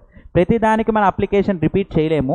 సో కాబట్టి ఏంటంటే you need to watch the video from the beginning for the purpose of getting clarification on every application. So ఇక్కడ మనం ఏం చేస్తున్నామంటే సర్వీసెస్లో రిఫండ్స్ కాలంలోకి వెళ్ళాను, అందులో అప్లికేషన్ ఫర్ రిఫండ్లోకి వెళ్తున్నాను. ఇప్పుడు అప్లికేషన్ దేని గురించి అంటే ఎక్స్పోర్ట్ తాలూకు now we're going to apply. Here what they have specified is ఇదిగోండి sir, refund of ITC on export of goods or services without payment of tax. అంటే LUT సబ్మిట్ చేసి without payment of tax అయితే కనుక ఇది select చేస్తున్నాం. ఇప్పుడు మనం ఇది సెలెక్ట్ చేసి ఇయర్ సెలెక్షన్ చేసుకోవాలి. సో మ్యాక్సిమం 2 years లోపు అనుకున్నాము. సరే ఎగ్జాంపుల్కి 17-18 అని చెప్పి సెలెక్షన్ చేస్తున్నాను. జూలై టు మార్చ్ టర్నోవర్ అంతా కూడా కలుపుకుని ఇప్పుడు మన ITC రిఫండ్ అడిగేటట్టయితే అప్లికేషన్ క్రియేట్ కొట్టాను. సో యూ వాంట్ ఏంటి రిఫండ్ క్లెయిమ్ అంటే ఎస్ సెలెక్షన్ చేసాం. ఇప్పుడు ఏమైంది అంటే ఇక్కడ మీకు ఆన్లైన్లో చూడండి సార్, స్టేట్మెంట్ నెంబర్ 3A అని చెప్పి ఇక్కడ మీకు కనిపిస్తుంది. ఇక్కడ కూడా మీరు ఏం చేయాలి, ఆఫ్లైన్ యూటిలిటీ డౌన్లోడ్ చేసుకోండి. ఆఫ్లైన్ యూటిలిటీ డౌన్లోడ్ చేసుకుంటే ఇదిగోండి సార్, ఇందాకలాగా మీకు ఒక ఎక్సెల్ డాక్యుమెంట్ అనేది జనరేట్ అవుతుంది. ఈ ఎక్సెల్ డాక్యుమెంట్లో మన పర్చేజ్ డీటెయిల్స్, సేల్ డీటెయిల్స్ కంప్లీట్గా అక్కడ ఏ కాలమ్స్ అయితే అడిగాయో ఆ కాలమ్స్ అన్నీ మీరు ఫిల్ చేశాక ఇక్కడ మీకు వ్యాలిడేట్ అన్న పాయింట్ కనిపిస్తుంది. వ్యాలిడేట్ కొట్టాక దాని పక్కన క్రియేట్ JSON అని చెప్పి వస్తుంది. ఆ JSON ఫైల్ క్రియేట్ చేసి ఆ JSON ఫైల్ని ఇక్కడ ఏం చేయాలంటే యూ నీడ్ టు అటాచ్. దీని మీద క్లిక్ చేసిన వెంటనే ఆఫ్లైన్ JSON అటాచ్మెంట్ అడుగుతుంది. ఆ అటాచ్మెంట్ వ్యాలిడేట్ అయ్యాక దెన్ ఈ అప్లికేషన్లో ఇక్కడ కొన్ని అటాచ్మెంట్స్ ఉన్నాయి చూడండి సార్.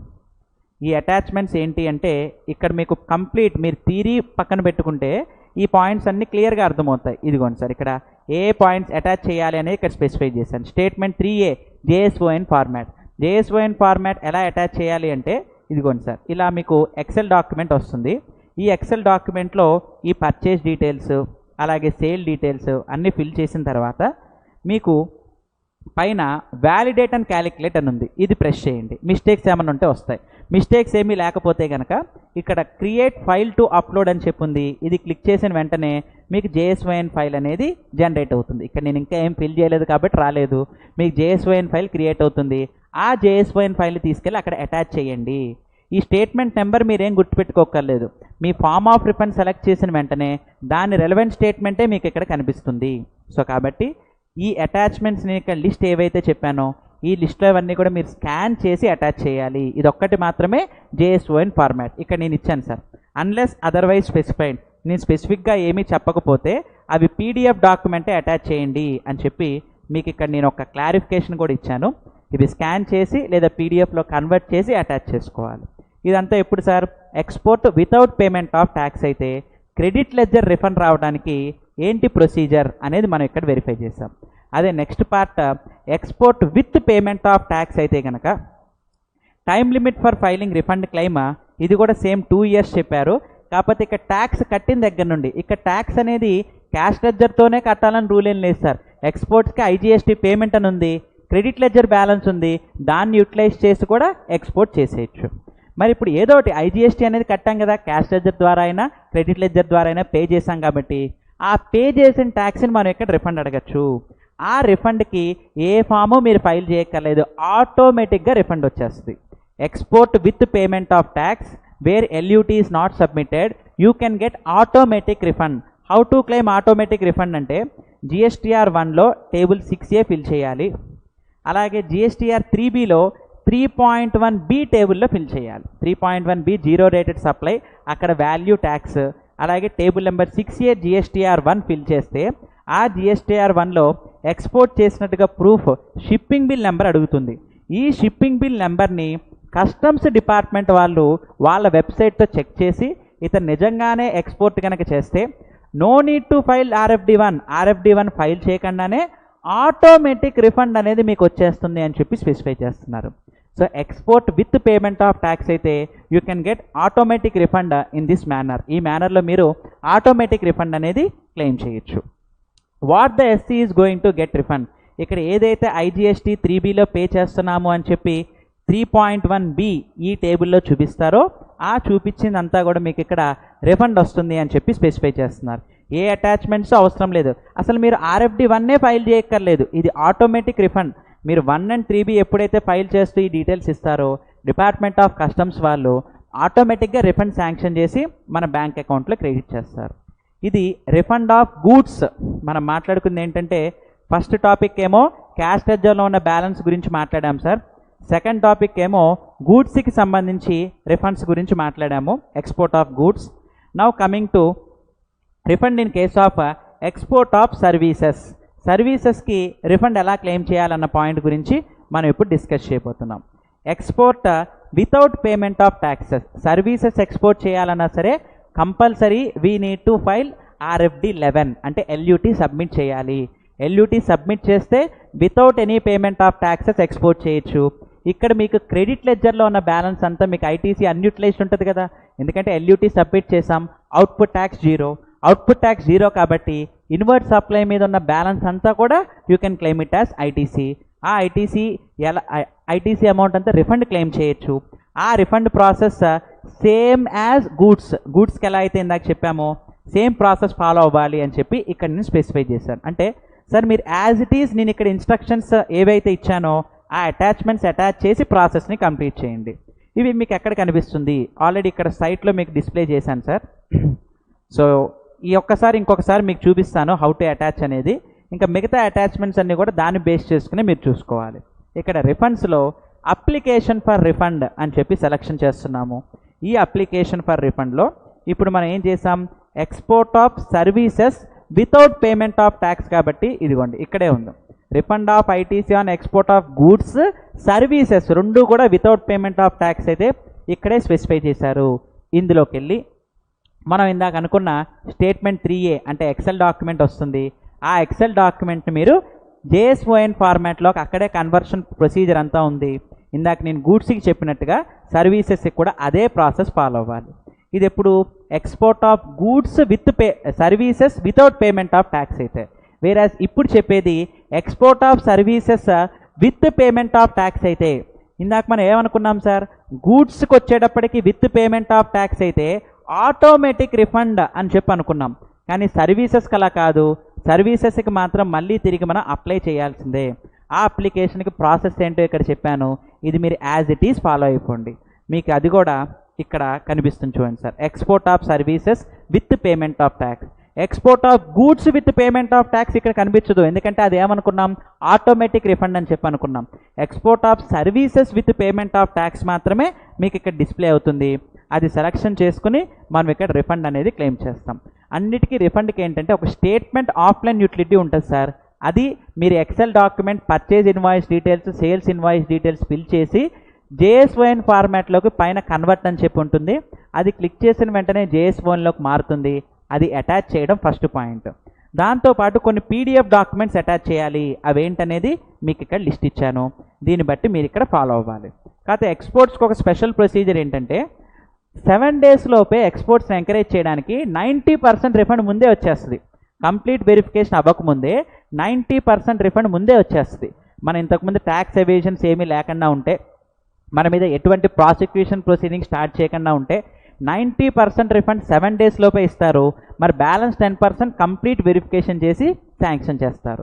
ఈ 90% రిఫండ్ ముందే క్లెయిమ్ చేయడం అనే బెనిఫిట్ ఎక్స్పోర్ట్స్కి మాత్రమే ఉంది. ఓకే, ఇప్పుడు నెక్స్ట్ టాపిక్ వచ్చేటప్పటికి refund in case of supplies to SEZ. Sir నార్మల్గా మనం గూడ్స్ ఎక్స్పోర్ట్ చేసేటప్పుడు ఏ ప్రొసీజర్ ఫాలో అవుతున్నామో సెజ్కి సప్లై చేసేటప్పుడు కూడా అదే ప్రాసెస్.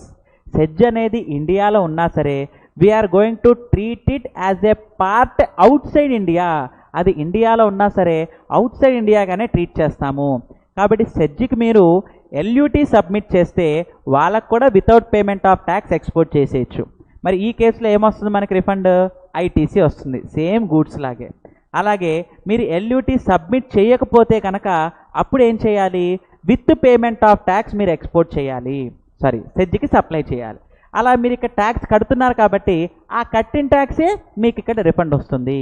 కాబట్టి ఎక్స్పోర్ట్స్ అనేది ఎలా అయితే ట్రీట్ చేస్తామో సప్లైస్ టు సెజ్ కూడా అలాగే ప్రాసెస్ చెప్పారు. ఈ ఎక్స్పోర్ట్స్ కానీ సెజ్ కానీ అందరికీ యూజ్ అయ్యేది కాదు, బట్ ఎవరికైతే ఇది యూజ్ అవుతుందో ఇక్కడ నేను చెప్పిన ప్రొసీజర్ ఫాలో అవ్వండి. You can claim refund easily in this cases. And next coming to refund in case of deemed exports అని చెప్పి ఇక్కడ మనకి స్పెసిఫై చేశారు. సార్ డీమ్డ్ ఎక్స్పోర్ట్స్ అంటే ఏంటి, ఇదిగోండి సార్, వీళ్ళ ముగ్గురు ఇక్కడ మనకి స్పెసిఫై చేశారు. అడ్వాన్స్ ఆథరైజేషన్ హోల్డర్ కానీ 100% ఈఓయు కానీ ఈపీసీజీ స్కీమ్ కానీ ఇవన్నీ ఫారెన్ ట్రేడ్ పాలసీల పార్ట్గా కొంతమంది ఎక్స్పోర్టర్స్ తీసుకునే బెనిఫిట్స్ సార్. ఇటువంటి కాన్సెప్ట్స్ ఈ హోల్డర్స్ కనుక అమ్మితే వీళ్ళకి నేను అమ్మేవన్నీ కూడా వీళ్ళు మళ్ళీ తిరిగి ఎక్స్పోర్ట్ చేస్తారు. అందుకని దీన్ని ఏమంటారంటే డీమ్డ్ ఎక్స్పోర్ట్స్ అని చెప్పి ట్రీట్ చేస్తారు. So in case of deemed exports what can we do is, ఈ డీమ్డ్ ఎక్స్పోర్ట్స్లో వీళ్ళు అల్టిమేట్గా ఎక్స్పోర్ట్ చేస్తారు కాబట్టి వాళ్ళ దగ్గర నుండి ట్యాక్స్ కలెక్ట్ చేయకూడదు. కలెక్ట్ చేయకపోయినా సప్లయర్ గవర్నమెంట్కి ఓన్గా కట్టాలి, కట్టి రిఫండ్ క్లెయిమ్ చేయాలి. అంటే ఇక్కడ రిఫండ్ ఎవరు క్లెయిమ్ చేయాలి, సప్లయర్. అంటే ఈ డీమ్డ్ ఎక్స్పోర్ట్స్ అంటే వీళ్ళకి కనుక మనం సేల్ చేస్తే దాన్ని డీమ్డ్ ఎక్స్పోర్ట్స్ అంటాం. వీళ్ళకి సేల్ చేస్తే ఏం చేయాలి, వాళ్ళ దగ్గర ట్యాక్సెస్ కలెక్ట్ చేయకూడదు, కలెక్ట్ చేయకపోయినా మనమే ఓన్గా కట్టేయాలి, కట్టేసింది మళ్ళీ రిఫండ్ అడగాలి. ఇది ప్రాసెస్ సప్లయర్కి. లేదా ఇంకో ఆప్షన్ ఉంది, వాళ్ళ దగ్గర నుండి ట్యాక్స్ మనం కలెక్ట్ చేసేసి గవర్నమెంట్కి కట్టేస్తాం. ఇప్పుడు రిఫండ్ ఎవరు క్లెయిమ్ చేస్తారు, రిసిపియంట్. అంటే ఈ ముగ్గురు యూనిట్లే ఇక్కడ నేను చెప్పిన ప్రాసెస్ బట్టి రిఫండ్ అనేది క్లెయిమ్ చేస్తారు. సో ఫైనల్గా ఇది మీకు అర్థమయ్యే రీతిలో నేను డిస్ప్లే చేయాలి అంటే, so here if you come to the concept of GST, ఇక్కడ మీకు డీమ్డ్ ఎక్స్పోర్ట్ అని కనిపిస్తుంది చూడండి sir, on account of refund by recipient of deemed exports. So supplier అయితే కనుక లాస్ట్లో ఎనీ అదర్ స్పెసిఫై, ఇదిగోండి సార్ ఇక్కడ on account of refund by supplier of deemed export అని చెప్పుంది. ఇదేమో సప్లయర్ క్లెయిమ్ చేయాలంటే ఇక్కడికి వెళ్తాము, రిసిపియంట్ క్లెయిమ్ చేయాలంటే ఇక్కడికి వెళ్తాం. సప్లయర్ ఎప్పుడు క్లెయిమ్ చేయాలి, రిసిపియంట్ ఎప్పుడు క్లెయిమ్ చేయాలి అంటే in this cases if the supplier collects the tax from those advance authorisation holders, అంటే వీళ్ళ దగ్గర కనుక ట్యాక్స్ కలెక్ట్ చేస్తే వీళ్ళే రిఫండ్ అడుగుతారు, రిసిపియంట్ అప్లై చేస్తారు. కలెక్ట్ చేయకపోతే సప్లయరే ఓన్గా కట్టేసి రిఫండ్ ప్రొసీజర్కి అప్లై చేయొచ్చు. కొన్ని కేసెస్లో సప్లయర్ బిజినెస్ డెవలప్ చేసుకోవడానికి he might incur his own liabilities. In such a case he need to pay the taxes. ఆ పే చేసిన ట్యాక్స్ని అతరే రిఫండ్ క్లెయిమ్ చేయొచ్చు. అందుకని 2 ప్రాసెస్లు మీకు ఇక్కడ ఇచ్చాను sir. Refund can be claimed by supplier కాకపోతే రిసిపియంట్ అయినా సరే ట్యాక్స్ కలెక్ట్ చేస్తే కనుక రిసిపియంట్ ఇక్కడ బర్డెన్ బేర్ చేశారు కాబట్టి recipient is going to give the refund అని చెప్పి ఇక్కడ మనకి స్పెసిఫై చేశారు. సో ఇక్కడికి మనం ఏం చేసామంటే రిఫండ్స్ మొత్తం కూడా 10 కేటగిరీస్ అని చెప్పి అనుకున్నాము. సో ఈ 10 కేటగిరీస్లో as of now we have discussed 6 categories. So ఇంకా 4 కేటగిరీస్ బ్యాలెన్స్ ఉన్నాయి. ఈ 4 కేటగిరీస్ డిస్కస్ చేసే ముందు సార్ మన 14 డేస్ సెషన్లో ఇప్పుడు మనం ఏమనుకున్నామంటే లాస్ట్ 13 డేస్ నుండి కాన్సెప్ట్స్ గురించి డిస్కస్ చేసుకుంటూ వచ్చాము. ఇవాళ రిఫండ్స్ టాపిక్ అనేది మనం క్లోజ్ చేసుకోబోతున్నాము. ఈ రిఫండ్ కాన్సెప్ట్లో ఇంకా బ్యాలెన్స్ ఇంకొక 6 పేజెస్ ఉన్నాయి. ఈ 6 పేజెస్ నేను క్లోజ్ చేసే ముందు so Vijayawada branch of SIRC of ICI వాళ్ళ తరపున ఇప్పుడు మనం ఈ క్లాసెస్ అనేది ఈ ఛానల్ ద్వారా మనం ప్రొడ్యూస్ చేస్తూ వస్తున్నాము.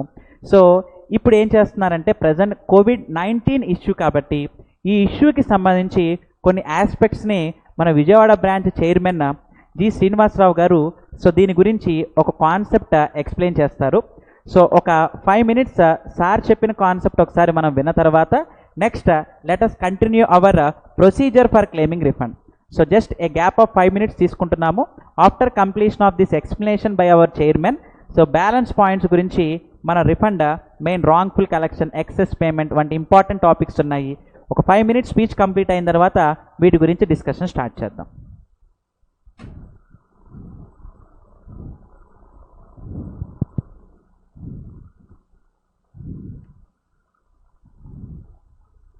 అందరికీ నమస్కారం.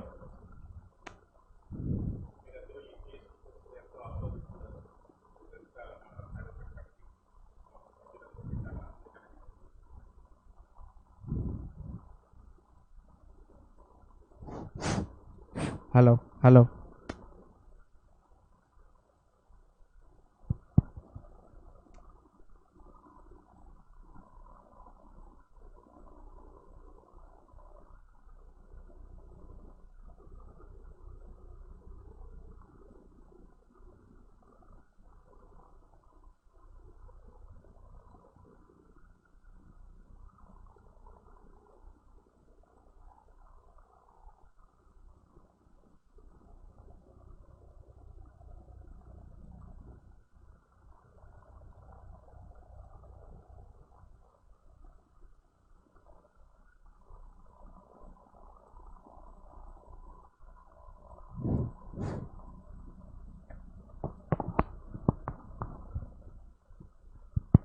సారీ ఫ్రెండ్స్, చిన్న technical glitch.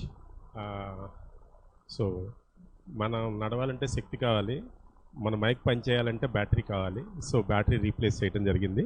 Thank you very much. So మిత్రులారా, మీ అందరికీ ఒక చిన్న విన్నపం. కరోనా చేసే విలయతాండవం మీ అందరికీ సుపరిచితం. ఎందుకంటే ప్రపంచం అంతా కూడా ఈ ప్రాబ్లం తోటి ఎంత వణికిపోతుందో మనందరికీ తెలుసు. అట్లాగే మన దేశంలో కూడా మన ప్రభుత్వం తొందరగా మేలుకొని ఈ క్వారంటైన్ పీరియడ్ అంటే ఈ సోషల్ డిస్టెన్సింగ్ కానీ సోషల్ కర్ఫ్యూ కానీ ఏప్రిల్ 14 వరకు పెట్టడం జరిగింది. ఈరోజు ప్రైమ్ మినిస్టర్ గారి స్పీచ్ మీ అందరూ వెళ్ళలేకపోయి ఉండొచ్చు. ఇది మే 3 దాకా ఎక్స్టెండ్ చేయడం జరుగుతుంది. సో ఏప్రిల్ 20th దాకా చాలా క్రూషియల్. ఆ తర్వాత కొన్ని విధులకు కొన్ని సులువుగా వీలు చేసుకోవటానికి సవరణలు చేస్తారని చెప్పేసి అన్నారు. సో ఈ సమయంలో మనం ఈ జిఎస్టీ కోర్స్ అనేది మనకి నిజంగా వరప్రసాదంలో దొరికింది. ఎందుకంటే మన మెంబర్స్కి కానీ ట్రేడర్స్కి కానీ స్టూడెంట్స్కి కానీ ఈ కోర్సు ఎంతో అవసరం. Since it is a baby act and it is evolving with all modifications and all these things. So ఈ కోర్సుని ఇస్తున్న మన సుధీర్ గారి గురించి తర్వాత మాట్లాడుకుందాం. అట్లాగే ఫ్రెండ్స్, ఈ ప్రాబ్లంని ఎదుర్కోవటం, ప్రభుత్వానికి సహాయం చేయటం మన అందరి కనీస ధర్మం. మీ అందరికీ తెలుసు, ఇంతకుముందే నేను మీతో ముచ్చటించి ఉన్నాను. ఎందుకంటే మీరు ఎన్నో ధార్మిక సంస్థలకు కానీ మీకు తెలిసిన వారికి కానీ డైరెక్ట్గా బాధితులకే కానీ ఎంతోమందికి సహాయం చేసి ఉండొచ్చు. కానీ మన ప్రెసిడెంట్ గారి మాట ప్రకారం వారి బాటను ఫాలో అవుతూ ఇంక్రెడిబుల్ ఐసిఏఐ అంటే మనం కనుక ప్రభుత్వాన్ని దగ్గరికి వెళ్ళినప్పుడు మన ప్రెసిడెంట్ గారు కానీ ఎంతమంది మీ సంస్థ నుంచి స్పందించారు అనేది వారికి ఒక క్వశ్చన్ వస్తే కనుక నేను చెప్పుకోవాలి కదా అని చెప్పేసి అనేది మన ప్రెసిడెంట్ గారి యొక్క ఉవాచ. ఇప్పటికి 12,000 మంది చార్ట్ అకౌంటెంట్స్ మాత్రమే దీనికి స్పందించారు. ఆయన ఉద్దేశం ఏంటంటే, మన ప్రెసిడెంట్ గారి ఉద్దేశం ఏంటంటే, అటుల్ గుప్తా గారిది, ఎందుకంటే మనం 3,50,000 మంది సభ్యులు ఉన్నాం. తలొక 1,000 రూపాయలు మినిమం కాంట్రిబ్యూషన్ ఇస్తే కనుక అది 35 కోట్లు అవుతుంది. మనం ఏదన్నా ఫైనాన్షియల్ రెగ్యులేటర్స్ దగ్గరికి వెళ్ళినప్పుడు మన మాట చెల్లటానికి అవకాశం ఉంటుంది అనేది మన ప్రెసిడెంట్ గారి ప్రగాఢ విశ్వాసం. సో ఐ రిక్వెస్ట్ ఎవ్రీబడి, ఎందుకంటే 1,000 రూపాయలు అనేది నిజంగా మన సిఏ ప్రొఫెషన్ మనకి ఎంతో ఇచ్చింది, ఎంతో స్థాయిని ఇచ్చింది, సమాజంలో గౌరవం ఇచ్చింది, బాధ్యతనిచ్చింది, ఎంతో సంపదనిచ్చింది. సో ఒక్క 1,000 రూపాయలు మనందరి తరపున, మీ అందరి తరపున నేను ప్రార్థిస్తున్నాను. ఎందుకంటే ఈ మహమ్మారిని ఎదుర్కోవడానికి గవర్నమెంట్ ఎంతో చేస్తోంది, దానికి ఉడత సాయం మనం చేయాల్సిన బాధ్యత మనందరి మీద ఉంది. So I request each and everybody, students minimum 100 రూపాయలు, నో ప్రాబ్లం. అంటే మీ పేరు ఐసీఏ రిజిస్టర్లో ఉండాలి. ఐసీఏ కోవిడ్ ఫండ్కి దీన్ని అమౌంట్ని ట్రాన్స్ఫర్ చేస్తే కనుక మీ పేరు ఎదర్ స్టూడెంట్గా కానీ మెంబర్గా కానీ మీ పేరు అనేది అలా లిఖించబడుతుంది. సో ఆ లిస్టు మనందరికీ వస్తుంది. సో విజయవాడ నుంచి కూడా మనం ఎవరికి తీసుకోము అనే బాధ్యత తీసుకుని చక్కగా ప్రతి వాళ్ళు కంపల్సరీగా, అంటే ఒక ఫరం ఉందనుకోండి, 10 పార్ట్నర్స్ ఉన్నారనుకోండి, అందరి తరపున ఒక ఫరం తరపున పే చేయటం కాకుండా ప్రతి పార్ట్నర్ తరపున మినిమం 1,000 రూపాయలు. తర్వాత మీ ఇష్టం, మీ ఉదార భావం దాన్ని బట్టి ఆధారపడి ఉంటుంది. సో తర్వాత మీ ఇష్టం. ముందు మట్టికి ఒక 1,000 రూపాయలు అందరూ ఖచ్చితంగా ఐసీఐ కోవిడ్ ఫండ్కి ఇవ్వాలని చెప్పేసి అని మనస్ఫూర్తిగా మీ అందరినీ అడుగుతున్నాను. అట్లాగే ఈ మా బ్రాంచ్ తరపున ఈ ప్రోగ్రామ్కి ఐసీఐ కోవిడ్ ఫండ్ దానికి చైర్మన్గా వైస్ చైర్మన్ కె పూర్ణచంద్రరావు గారిని, అలాగే సభ్యులుగా MC members past chairman Y Nagavalli గారిని, అలాగే నెట్టెం సునీత గారిని కూడా ఒక కమిటీగా ఉండమని కోరటం జరిగింది. సో వారు మిమ్మల్ని అప్రోచ్ అవుతారు. అయినప్పుడు మీరు వేరే చేసిన కార్యక్రమాలతో పాటు ఈ పిఎం కేర్స్కి, అంటే ఐసీఏ కోవిడ్ ఫండ్కి కూడా ఇచ్చిన 1,000 రూపాయలు గురించి డీటెయిల్స్ కూడా వారికి చెప్తే, ఈ డీటెయిల్స్ కూడా మీరు ఒక లింక్ ద్వారా ఈవెన్ నేషనల్ ఫండ్కి కూడా అప్లోడ్ చేయాల్సి ఉంటుంది. ఈ అమౌంట్ మొత్తం పిఎం కేర్స్ ఫండ్కి ట్రాన్స్ఫర్ చేయబడుతుంది. దానికి 80G బెనిఫిట్ కూడా ఉంది. సో ఆ బెనిఫిట్ కూడా మీరు పొందవచ్చు. So I request each and every person, either student, they can contribute from 100 rupees onwards, and from member from 1,000 rupees onwards. I request every one of you to please be your hand in the evading this COVID-19 issue. Thank you one and all. ఇంకొక మాట ఏంటంటే, మేము ఈ programme conceive చేయంగానే, అంటే MC members అందరం కూర్చుని ఇలా క్వారంటైన్ పీరియడ్లో ఏది పెడితే బాగుంటుంది, అలాగే ఒక ఛానల్ ఒకటి ఎస్టాబ్లిష్ చేయంగానే ఒక 28 ప్రోగ్రామ్స్ చేసాం. అందులో ఒక 14 ప్రోగ్రామ్స్ మన చుండూరు సుధీర్ గారు జిఎస్టీ కోర్స్ గురించి టేకప్ చేయడం జరిగింది. మిత్రులారా, మీరందరూ నాతో ఏకీభవిస్తారు. ఎంతో వివరంగా, సవివరంగా 100% ట్యాక్స్ ప్లానింగ్తో సహా సూక్ష్మంగా కూడా ఎక్స్ప్లెయిన్ చేస్తున్నారు. రియల్లీ, అంటే నేను ఈ మాట చివరికి వచ్చి కూడా చెప్పచ్చు, కానీ చివరికి వచ్చేసరికి చాలామంది వెళ్ళిపోతున్నారు. అందుకే మీ అందరి ఉన్నప్పుడు మాత్రమే చెప్పాలని చెప్పేసి I really appreciate the efforts of Chunduru Sudheer గారు. సుధీర్ గారు, please accept our this thing please. ఎందుకంటే మేము బ్రాంచ్ తరపున మిమ్మల్ని సముచితంగా సత్కరిస్తాం. ఈ లోపల kindly accept our greetings and well wishes, and I request each one of you send your wishes to the Sudhir Garu, and we will send a Google link form to you, and you mention your testimonials and all these things to Sudhir Garu. Thank you one and all, and we will be continuing these programs in a system. ఈ 14 days అయిపోయిన తర్వాత మనం students ప్రోగ్రామ్కి ప్రాముఖ్యత ఇవ్వాలని చెప్పేసి, అంటే students smart స్కిల్స్కి ప్రాముఖ్యత ఇవ్వాలని చెప్పేసి మనం ఆ ప్రోగ్రామ్స్ కూడా డిజైన్ చేయడం జరుగుతుంది. సో రేపటి నుంచి స్టూడెంట్ ప్రోగ్రామ్స్ మైండ్ మ్యాపింగ్ కానీ, మెమరీ మేనేజ్మెంట్ కానీ, మెమరీ టెక్నిక్స్ కానీ వీటి మీద ఉంటాయి ఒక వారం రోజులు. ఆ తర్వాత స్టూడెంట్స్ కోసమే మనకి నేషనల్ కాన్ఫరెన్స్ అనేది ఒకటి అలాట్ అయింది న్యూఢిల్లీ నుంచి. సో సికాసా BOS మనకి నేషనల్ కాన్ఫరెన్స్ అనేది అలాట్ చేయడం జరిగింది. సో ఆ కాన్ఫరెన్స్కి ఒక ట్రైనింగ్ పీరియడ్గా, అంటే ఒక మాక్ టెస్ట్గా క్వారంటైన్ వర్చువల్ సిమ్యులేటివ్ స్టూడెంట్ సెమినార్ అని ఒక 4 రోజుల పాటు డిజైన్ చేయడం జరిగింది. 23, 24, 25, 26 4 days ఎవ్రీడే ఉంటుంది. ఇది అంటే ఎవ్రీడే మార్నింగ్ సెషన్స్ ఉంటుంది. సో అది కూడా మన మీ స్టూడెంట్స్ అందరికీ కూడా ఇన్ఫామ్ చేసి దాంట్లో కూడా పార్టిసిపేట్ చేయవలసిందిగా అందరినీ కోరుతున్నాను. Thank you one and all. Thank you very much. So nice of you.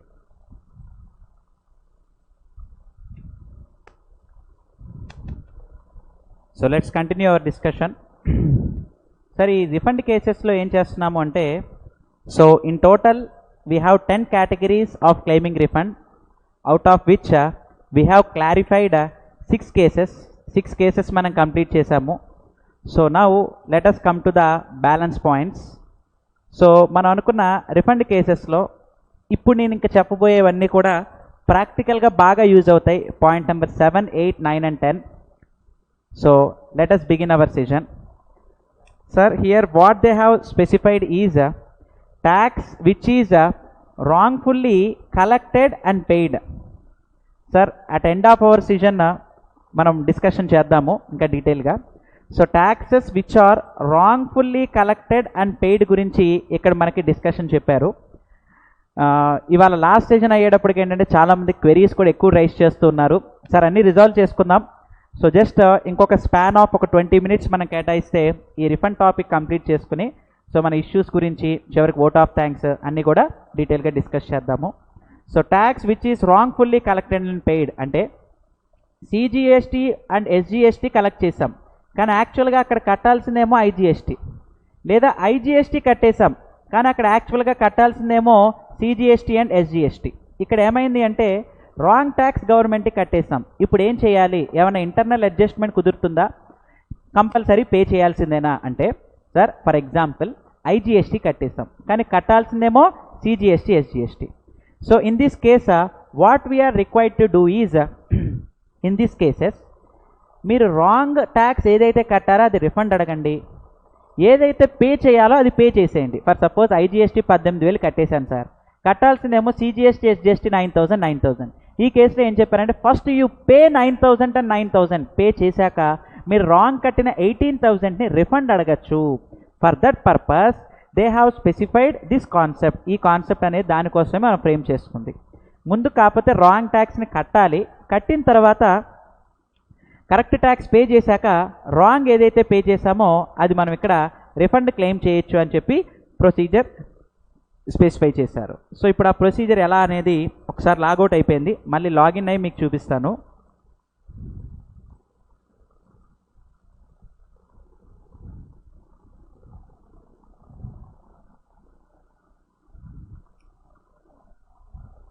So let me login.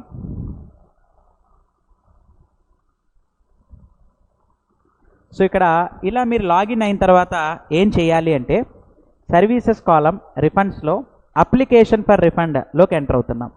మీరు ఇలా అప్లికేషన్ ఫర్ రిఫండ్లోకి ఎంటర్ అయిన తర్వాత హియర్ యూ హ్యావ్, మీరు ఇలా అప్లికేషన్ ఫర్ రిఫండ్లోకి ఎంటర్ అయ్యాక here you have the tax paid on intrastate supply which is subsequently held to be interstate supply. So ఇది మనం సెలెక్షన్ చేసుకోవాలి ఈ కేసులో. The tax paid on interstate supply which is subsequently held to be interstate supply. ఇది select చేసుకుని create application కొట్టాలి. Create application కొట్టాక అక్కడ మీరు అటాచ్ చేయాల్సిన డాక్యుమెంట్స్ ఏంటి అనేది ఇక్కడ మీకు స్పెసిఫై చేశాను. Statement 6 JSON. అక్కడ మీకు డౌన్లోడ్ ఆఫ్లైన్ యూటిలిటీ ఉంటుంది. ఇందాక నేను చెప్పినట్టే మీరు ప్రాసెస్ ఫాలో అవ్వచ్చు, బట్ మళ్ళీ మీకు ఇంకొకసారి చూపిస్తాను. క్రియేట్ రిఫండ్ అప్లికేషన్, ఇక్కడ క్రియేట్ కొట్టిన తర్వాత ఇదిగోండి సార్ ఇక్కడ డౌన్లోడ్ ఆఫ్లైన్ యూటిలిటీ అని ఉంది. ఇక్కడ మీకు ఎక్సెల్ డాక్యుమెంట్ డౌన్లోడ్ అవుతుంది. About 2007 Microsoft excel 2007 or above ఉంటేనే మీకు ఇక్కడ పాసిబిలిటీ ఉంటుంది. So in these cases what you are required to do is, ఈ ఆఫ్లైన్ యూటిలిటీ ఇంతకుముందు డీటెయిల్స్ ఇప్పుడు మీరు చేయాల్సిన డీటెయిల్స్ రెండింటినీ అడుగుతుంది. ఆ రెండు డిస్క్లోజ్ చేసి మీరు ఈ ఫామ్ ఫైల్ చేసేయండి. ఈ ఫామ్ ఫైల్ చేసిన తర్వాత మీకు ఏదైతే ఇంతకుముందు రాంగ్ ట్యాక్స్ పే చేశారో అది మీకు ఇక్కడ రిఫండ్ వచ్చేస్తుంది. That you will get it as refund. So this is the topic which was specified here. So కాబట్టి ఏంటంటే in these cases what we're required to do is, ఇదిగోండి sir tax wrongfully collected and paid RFD 1లో మనం pay చేసిన దగ్గర 2 years లోపు claim చేయాలి. రాంగ్గా పే చేసిన ట్యాక్స్ ఇక్కడ మనకి రిఫండ్ వస్తుంది. దానికోసం సబ్మిట్ చేయాల్సిన ఫామ్ స్టేట్మెంట్ 6 JSON. ఈ స్టేట్మెంట్ నెంబర్స్ మీరేం గుర్తుపెట్టుకోకర్లేదు సార్, కరెక్ట్ ఫామ్ మీరు సెలెక్ట్ చేసి క్రియేట్ అని కొట్టంగానే ఆటోమేటిక్గా ఇక్కడ మీకు జనరేట్ అనేది అయిపోతుంది. సో నెక్స్ట్ పాయింట్ వచ్చేటప్పటికి refund of excess payment of tax. ఇది ఇంపార్టెంట్ ఆస్పెక్ట్ సార్. చాలామంది 3B ఫైల్ చేసేటప్పుడు పొరపాటున హయ్యర్ టర్న్ ఓవర్ చూపించేస్తారు. నన్ను చాలామంది అడిగింది ఏంటంటే X% రిటర్న్ ఫైల్ చేస్తూ పొరపాటున Y డీటెయిల్స్ ఇచ్చేసాం సార్ అని చెప్తారు. X అనే పర్సన్ GST రిటర్న్ వేస్తూ అతను లాగిన్ అయ్యి Y అకౌంట్ టాలీ ఓపెన్ చేసి అందులోనే డీటెయిల్స్ ఫిల్ చేసి ఎక్కువ ట్యాక్స్ కట్టేశాం సార్. మీరు ఎక్కువ ITC తీసేసుకున్నారనుకోండి, అది మీరు రివర్స్ చేసేయచ్చు. ITC రివర్సల్ తేలికే. మీరు ఎక్కువ ట్యాక్స్ కట్టేశారనుకోండి, అది ఎలా రిఫండ్ క్లెయిమ్ చేయాలి అనేది ఇక్కడ discussion. So refund of excess payment of tax 3Bలో మీరు ఎక్కువ చూపించేసి కడితే సార్, మీరు 3Bలో కరెక్ట్గా చూపించి క్యాష్ లెడ్జర్లో ఎక్కువ బ్యాలెన్స్ ఉందనుకోండి, అది ఫస్ట్ టాపిక్ మనం నేర్చుకుంది. మీరు 3Bలోనే హై టర్న్ ఓవర్ చూపించి హై ట్యాక్స్ కట్టేస్తుంటే అప్పుడు మీరు ఈ ఎక్సెస్ పేమెంట్ ఆఫ్ ట్యాక్స్ కాలంలోకి రావాలి. ఈ ప్రాసెస్లో what they have specified in this cases. So let us come for this point. మీరు లాగిన్ అయిన తర్వాత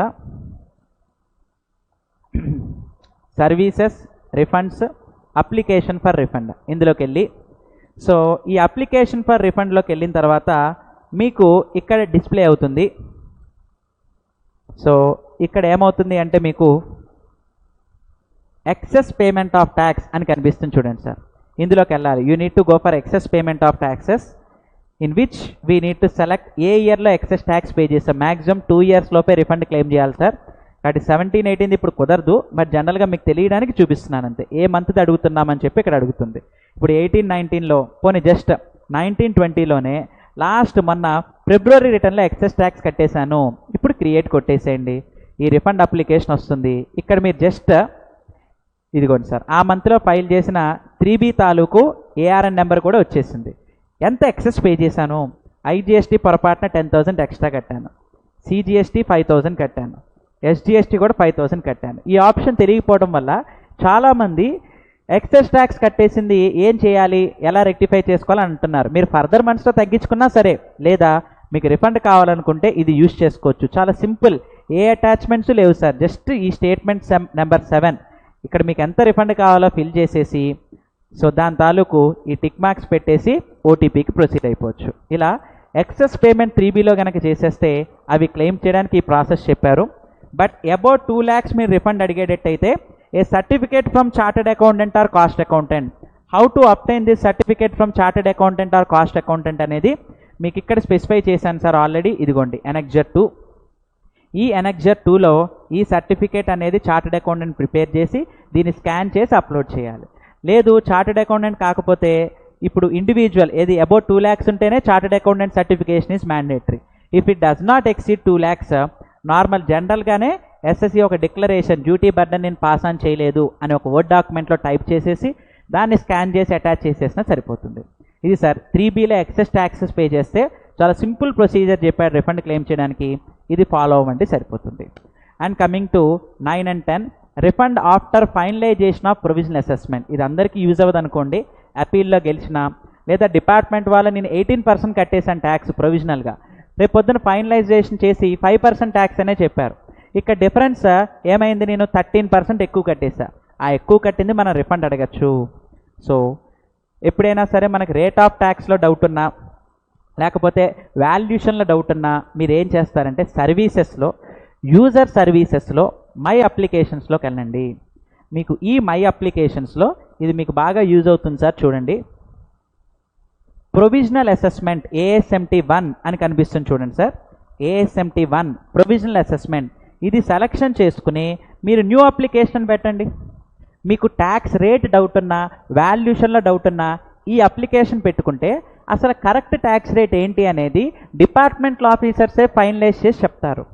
బట్ ఇలా ఫైనలైజ్ చేయడానికి 6 months టైం పీరియడ్ పడుతుంది. మరి ఈ 6 months గ్యాప్లో ఎంత ట్యాక్స్ కట్టమంటారు? మీ డౌట్ ఏంటి, 5% కట్టాలా 18% కట్టాలా అని డౌట్. 18% కట్టేసేయండి. మీరు రేపు పొద్దున 5% అని డిపార్ట్మెంట్ ఫైనలైజ్ చేస్తే ఆ difference amount you can claim it as refund. ఆ డిఫరెన్స్ అమౌంట్ మీకు ఇక్కడ రిఫండ్ రావాలి అంటే what you are required to do is, ఇదిగోండి సార్, ఇక్కడ మీరు ఏం చేయాలంటే ఆ డిఫరెన్స్ అమౌంట్ రిఫండ్ రావడానికి సర్వీసెస్, రిఫండ్స్, అప్లికేషన్ ఫర్ రిఫండ్లో అపీల్లో గెలిచినందువల్ల వచ్చిందా లేదా డిపార్ట్మెంట్ ఫైనలైజ్ చేయడం వల్ల వచ్చిందా అనేది ఇదిగోండి సార్, ఇది సెలెక్షన్ చేసుకోవాలి.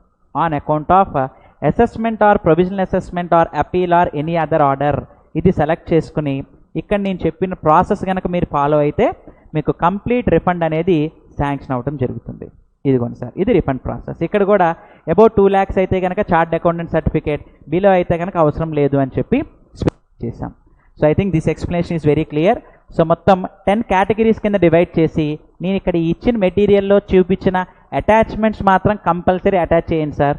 మీరు అటాచ్మెంట్స్ యాడ్ చేయకపోతే అప్లికేషన్ రిజెక్ట్ చేస్తారు, మళ్ళీ RFD 1 నుండి ప్రొసీడ్ అవ్వాల్సిన అవసరం వస్తుంది. ఆ ఛాన్స్ లేకుండా you follow the procedure which was specified here. Okay, next minimum refund claim. Sir ఇక్కడ వచ్చేటప్పటికి మినిమం 1000 రూపీస్ ఉంటే కానీ అసలు రిఫండ్ అప్లై చేయొద్దు అని స్పెసిఫై చేస్తున్నారు. ఇది క్రెడిట్ లెడ్జర్ నుండి. అయితే క్యాష్ లెడ్జర్ 500 రూపీస్ ఉన్నా సరే you can apply for refund. Cash ledger దగ్గర నుండి ఎంతైనా సరే రిఫండ్ ఉన్నా మనం అప్లై చేసుకోవచ్చు. బట్ క్రెడిట్ లెడ్జర్ రిఫండ్ అడగాలంటే మినిమం 1000 ఉంటే కానీ అప్లై చేయొద్దు అని చెప్పి స్పెసిఫై చేశాను. నెక్స్ట్ లెటర్ ఆఫ్ అండర్టేకింగ్ గురించి వారి క్లాస్ బిగినింగ్లో మీకు క్లారిఫికేషన్ ఇచ్చాను సార్. ఎక్స్పోర్ట్ చేసేటప్పుడు మీరు LUT సబ్మిట్ చేయకపోతే IGST పే చేసి రిఫండ్ అడగాలి. అదే మీరు LUT సబ్మిట్ చేస్తే you know need to pay any GST. ఈ కేసులో మీకు ITC రిఫండ్ వస్తుంది. ఈ కేసులో మీరు పే చేసిన ట్యాక్స్ రిఫండ్ వస్తుంది. ఇది ఎలా వస్తుంది ఏంటి అనేది ఇది కేటగిరీ నెంబర్ 2లో మీకు 2 కాదు సార్ 3 ఏమో ఇన్వర్టెడ్ డ్యూటీ స్ట్రక్చర్ ఇవాళ డిస్కస్ చేసాము. సో కేటగిరీ 3లో మీకు ఇది క్లారిఫికేషన్ అనేది వస్తుంది. Validity of LUT. సార్ ఈ LUT ఎలా సబ్మిట్ చేయాలనేది కూడా ఇందాక సెషన్లోనే మీకు చూపించాను. బట్ మళ్ళీ మీకు ఇప్పుడు ఒకసారి డిస్ప్లే చేస్తాను. సర్వీసెస్లో, యూజర్ సర్వీసెస్లో మై అప్లికేషన్స్, ఈ మై అప్లికేషన్స్లోకి వెళ్ళి ఇక్కడ మీరు ఏం చేయాలంటే application type letter of undertaking అని చెప్పి సబ్మిట్ చేయాలి. ఇది ఇయర్లీ వన్స్ సబ్మిట్ చేస్తే చాలు, ఆ ఇయర్ మొత్తం కూడా మీరు ఎక్స్పోర్ట్స్ చేసుకోవచ్చు. Next what are the documents. దీనికి ఏమి అటాచ్ చేయాలి? ఏమీ అవసరం లేదు సార్, అక్కడ ఉన్న టిక్ మార్క్స్ పెడితే చాలు, నో అటాచ్మెంట్స్. సో ఇది వీళ్ళు ఏంటంటే వెంటనే 3 వర్కింగ్ డేస్లోపు యాక్సెప్ట్ చేస్తా అంటున్నారు. 3 వర్కింగ్ డేస్ కూడా పట్టదు సార్. 5 minutes లోపు మీకు అక్నాలెడ్జ్మెంట్ మెయిల్కి వచ్చేస్తుంది. ఆ అక్నాలెడ్జ్మెంట్ మనకు చాలు. బట్ కొన్ని కేసెస్లో ట్యాక్స్ ఎవేజన్ కనుక ఇంతకుముందు 2,50,000కి మించి ఎవేజన్ చేస్తే మీకు జస్ట్ లెటర్ సబ్మిట్ చేస్తే చాలదంట, బ్యాంక్ గ్యారంటీ కూడా ఇవ్వాలంట. ఆ ఇయర్ మొత్తం మీద ఎంత ఎక్స్పోర్ట్స్ చేస్తామో క్యాలిక్యులేట్ చేసి దాంట్లో 15% అమౌంట్కి మన డిపార్ట్మెంట్కి బ్యాంక్ గ్యారంటీ ఇవ్వాలి అని చెప్పి అంటున్నారు. ఇది అందరూ కాదు సార్, ఇది బాండ్ అని చెప్పి అంటాం. ఈ బాండ్ ఎవరు సబ్మిట్ చేయాలి అంటే లాస్ట్ ఎవేజన్స్ 2,50,000కి మించి ఉంటే, ఇప్పుడున్న కేసెస్లో ఇంకా అంత దూరం ఎవరికి వెళ్ళలేదు. ఇన్ కేస్ వెళ్ళి డిమాండ్ రైజ్ చేస్తుంటే వాళ్ళు just letter of undertaking submit చేసి వితౌట్ ట్యాక్స్ ఎక్స్పోర్ట్ చేయలేరు. దీంతో పాటు వీళ్ళు ఇప్పుడు ఏం చేయాలి అంటే బ్యాంక్ గ్యారంటీ కూడా ఇవ్వాలి. ఈ ఇయర్ మొత్తం మీద ఎంత ఎక్స్పోర్ట్స్ చేస్తామని చెక్ చేసి ఆ ఎక్స్పోర్ట్స్ వాల్యూలో 15% ఆఫ్ ద అమౌంట్ మీరు ఇక్కడ సెక్యూరిటీ కింద ఇవ్వాలి అని చెప్పి స్పెసిఫై చేశారు. ఇది కేస్ టు కేస్ బేసిస్లో ఉంటుంది, కానీ అందరికీ బ్యాంక్ గ్యారంటీ అనే పాయింట్ ఉండదు. ట్యాక్స్ ఎవేజన్ చేసిన వాళ్ళకి మాత్రమే బ్యాంక్ గ్యారంటీ అనే పాయింట్ ఉంటుంది. Next last point interest on delayed refunds. Sir ఇప్పుడు రిఫండ్స్ డిపార్ట్మెంట్ ఎన్నాళ్ళలోపు మనకి శాంక్షన్ చేయాలి? ఈ మెటీరియల్ బిగినింగ్లో మీకు డిస్ప్లే ఇచ్చాను సార్ రిఫండ్ ప్రొసీజర్ని. మీరు ఆ ప్రొసీజర్ కనుక వెరిఫై చేస్తే 60 days లోపు మీకు రిఫండ్ ఇవ్వాలి డిపార్ట్మెంట్ అని చెప్పి అంటున్నాం. మనకి అక్నాలెడ్జ్మెంట్ వచ్చిన దగ్గర నుండి 60 days లోపు డిపార్ట్మెంట్ రిఫండ్ శాంక్షన్ చేయాలి. If department is not going to sanction refund, now they are liable to pay us interest. ఇప్పుడు వాళ్ళు మనకి ఇంట్రెస్ట్తో సహా పే చేయాలి. ఇంట్రెస్ట్ ఎంత అంటే 6% per annum ఇంట్రెస్ట్ కలుపుకొని, ఏది 60 days తర్వాత నుండి 61st day నుండి వాళ్ళు కనుక 60 days లోపు ఇవ్వకపోతే 61st day నుండి మనకి రిఫండ్ వచ్చేంత వరకు 6% కలుపుకుని మనకి ఇక్కడ ఇంట్రెస్ట్ పే చేస్తారు అంటున్నారు. బట్ అపీల్లో లేట్ అయితే కనుక 9% ఇంట్రెస్ట్ ఇస్తారు. అపీల్కి సంబంధించి ఇంట్రెస్ట్ ఏమో 9% ఇస్తా అంటున్నారు. మిగతా అన్ని కేసెస్లో వచ్చేప్పటికి 6% ఇంట్రెస్ట్ కలుపుకుని మనకి ఇక్కడ శాంక్షన్ చేస్తారు అని చెప్పి స్పెసిఫై చేస్తున్నారు. సో ఐ థింక్ ఈ ఎలిమెంట్ అందరికీ క్లారిటీ ఉందని అనుకుంటున్నాను. సార్ లెటర్ ఆఫ్ అండర్టేకింగ్ సబ్మిషన్కి డ్యూ డేట్ ఏంటి? మీరు ఇవాళ సబ్మిట్ చేస్తే ఇవాళ నుండి చేసే ఎక్స్పోర్ట్స్ అన్నిటికీ యూజ్ అవుతుంది. మీరు ఏ రోజున సబ్మిట్ చేస్తారో ఆ రోజు నుండి చేసే exports without payment of tax చేయొచ్చు. LUTకి డ్యూ డేట్ అంటూ ఉండదు. మీరు LUT సబ్మిట్ చేసేంత వరకు కూడా IGST పే చేయాల్సిందే. LUT ఎప్పుడైతే సబ్మిట్ చేస్తారో అప్పుడు మీరు IGST కట్టకుండానే you can export the goods and services అని చెప్పి స్పెసిఫై చేస్తున్నారు. ఇది clarification. Okay, so from the past 14 days ఇవాళ రోజు కూడా కలుపుకుంటే ఇలా మన రిఫండ్స్ ఏ సందర్భాల్లో క్లెయిమ్ చేయాలి, దానికి ప్రొసీజర్ ఏంటి అనేది డీటెయిల్గా మనందరికీ కూడా అర్థమయ్యే మేనర్లో మన లాంగ్వేజ్లోనే డిస్కస్ చేసుకుంటూ వచ్చాము. సో ఈ సెషన్స్లో చాలామంది ఎక్కువ అడిగేది ఏంటి అంటే, సార్ హౌ టు కన్సల్ట్, మీకు ఫ్యూచర్లో మేము కన్సల్ట్ అవ్వాలంటే ఇప్పుడంటే ఇక్కడ క్వెరీస్ రైజ్ చేస్తూ ఉంటాము, మరి ఫర్దర్గా మాకు క్వెరీస్ వస్తే ఎలా ఏంటి అనేది. సో ఇవాళ మెటీరియల్లోనే లాస్ట్లో అటాచ్మెంట్స్ ఇచ్చాను sir. You subscribe to our channels. So Vijayawada branch of SIRC of ICI ఛానల్కి కానీ లేదా నా పర్సనల్ ఛానల్ సుధీర్ చుండూరు అని టైప్ చేస్తే మీకు నా ఛానల్ వస్తుంది. సో ఇంకా ఇలా కంటిన్యూస్ అప్డేట్స్ విజయవాడ బ్రాంచ్ తరపున మనకు జరుగుతూనే ఉంటాయి సార్. మనకి ఇన్కమ్ ట్యాక్స్లో కానీ జిఎస్టీలో కానీ సో డైలీ వచ్చేటప్పటికి ఏంటంటే మీకు ఇలా జరుగుతూనే ఉంటుంది. మనకి ఆర్డినరీ కోర్స్లో సో వీక్లీ కానీ మంత్లీ కానీ ఇటువంటి ప్రోగ్రామ్స్ జరుగుతూనే ఉంటాయి. చాలామంది నన్ను 9 బేస్ చేసుకుని అడుగుతున్నారు. తప్పకుండా సార్ వీటికి సంబంధించి సెషన్స్ కంటిన్యూ అవుతూనే ఉంటాయి ఫర్దర్గా. అవి ఎలా ఏంటి అనేది ఇప్పుడే తొందరగా మనం ప్లాన్ చేయలేము, సిచ్యువేషన్ బేస్ చేసుకుని ప్లాన్ చేసుకోవాలి. సో ఈలోపు ఏంటంటే you subscribe to our channel. మీరు ఛానల్ సబ్స్క్రైబ్ చేస్తే ఆటోమేటిక్గా మీరు ఎప్పుడైతే యూట్యూబ్ ఓపెన్ చేస్తారో ఇన్బాక్స్లో మీకు ఇవాళ ఈ టెలికాస్ట్ ఉంది అని చెప్పి మీకు మెసేజ్ వచ్చేస్తుంది. సో సబ్స్క్రిప్షన్ వల్ల అది మీకు బెనిఫిట్. సో దాన్ని బేస్ చేసుకుని మీరు ఇక్కడ సబ్స్క్రైబ్ చేయొచ్చు. అండ్ నెంబర్ 2, ఇప్పుడు ఇవాళ డిస్కస్ చేసిన టోటల్ 14 సెషన్స్తో జిఎస్టీ యాక్ట్ అనేది కంప్లీట్ అయినట్టు కాదు సార్. ఇదంతా కూడా మనం డిస్కస్ చేసింది ఏంటంటే సెల్ఫ్ అసెస్మెంట్ గురించి డిస్కస్ చేసాం. సో సెల్ఫ్ అసెస్మెంట్ తర్వాత ఇంకా డిపార్ట్మెంట్ వాళ్ళు నోటీస్ ఇచ్చాక దాన్ని ఎలా రిప్లై ఇవ్వాలి, అఫెన్సెస్ ఏంటి, పెనాల్టీస్ ఏంటి, అడ్వాన్స్ రూలింగ్ ఎలా, ఇటువంటి టాపిక్స్ కూడా మనకు చాలా ఉన్నాయి. అండ్ ఇక్కడ మీకు నేను ప్రజెంటేషన్ చేసింది కూడా మనకి సెల్ఫ్ అసెస్మెంట్లో ఏవైతే జనరల్గా యూజ్ అవుతాయో వాటికి సంబంధించి మాత్రమే ప్రజెంటేషన్ చేశాను. సో చాలామంది సో మెటీరియల్ గురించి నాకు చాలా అప్రిసియేషన్ వచ్చింది sir, thank you very much. So colour material design చేశారు అని చెప్పి చాలామంది అప్రిషియేషన్ ఇచ్చారు, థ్యాంక్ యూ. సో మీకు ఇటువంటి మెటీరియల్ ఇంకా కంప్లీట్గా కావాలి అంటే ఇక్కడ ఓన్లీ సెల్ఫ్ అసెస్మెంట్ బేస్ చేసుకునే చేశాము. మీకు ఇంకా కంప్లీట్ డీటెయిల్స్ కావాలి అంటే కంప్లీట్ బుక్ అంటే బేసిక్ సెక్షన్ 1 మొదలు సెక్షన్ 174 వరకు అన్ని రకాల రూల్స్ నోటిఫికేషన్స్ కావాలంటే సో మీకు ఇక్కడ ఇవాటి దాంట్లో లాస్ట్ పేజ్ లేదా మీరు ప్రతిరోజు కూడా అబౌట్ ద స్పీకర్ అని చెప్పి డిస్క్రిప్షన్లో ఒక అటాచ్మెంట్ ఇచ్చాను సార్. ఆ అటాచ్మెంట్లో మీకు నా కాంటాక్ట్ డీటెయిల్స్ ఉన్నాయి, దాన్ని బేస్ చేసుకుని అయినా సరే మీరు కన్సల్ట్ అవ్వచ్చు. సో అడ్రస్ డీటెయిల్స్ కానీ మీకు స్టడీ మెటీరియల్, ఇన్కమ్ ట్యాక్స్కి సంబంధించి, జిఎస్టీకి సంబంధించి ఏమైనా క్లాసెస్ కావాలన్నా వాటికి సంబంధించి కాంటాక్ట్ డీటెయిల్స్ ఇచ్చాను. సో యూ కెన్ అడ్రస్, లేదా మీరు సింపుల్గా ఏంటంటే ఇవన్నీ అవసరం లేకుండా you subscribe to our channel. మీ ఛానల్కి సబ్స్క్రైబ్ చేస్తే ఎప్పటికప్పుడు మీకు అప్డేట్స్ అనేది తెలుస్తూనే ఉంటాయి. సో కాబట్టి ఏంటంటే సో ఇంకా మనం బ్యాలెన్స్ సెషన్ ఇవాళ చాలామంది క్వెరీస్ రైజ్ చేశారు.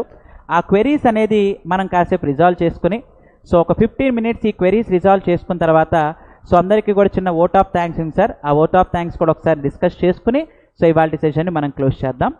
So let us begin. So first query వచ్చేటప్పటికి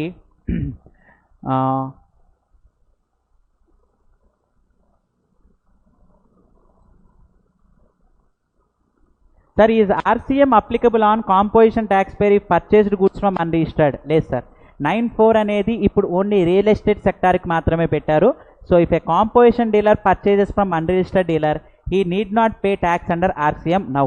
9(4) is now restricted only for real estate sector. 80% cover అవ్వకపోతే అని ఒక టాపిక్ నేర్చుకున్నాం మనం, వాళ్ళకి తప్ప ఇంకెవ్వరికి కూడా లేదు. If the tax payer claim ITC as CGST and SGST instead of IGST.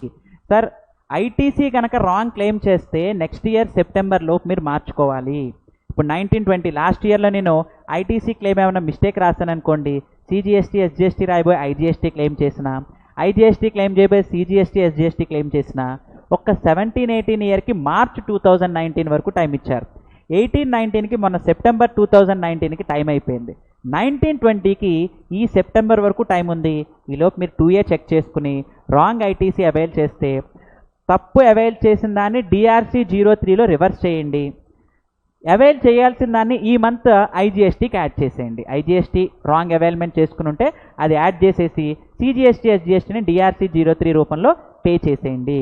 So చేయాల్సింది యాడ్ చేసేయండి ఫస్ట్. అప్పుడు ఏంటి, మీరు అడిషనల్గా పే చేయకుండా సరిపోతుంది. ముందు క్లెయిమ్ తీసేసుకోండి, ఆ తర్వాత డిఆర్సీ 03 రాసి రాంగ్ అవైల్ చేసిన ట్యాక్సెస్ని రివర్స్ చేసేసుకోండి.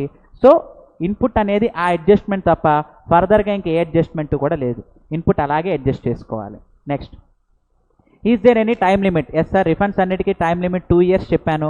ఏ కేసుకి ఆ కేసు చూసుకోవాలి. 2 years చెప్పండి నుండి అంటే కేస్ బేస్ చేసుకొని మీకు ప్రతి ఎలిమెంట్లో ఇచ్చాను. You can go through the material. Sir with permission of your all, okay right.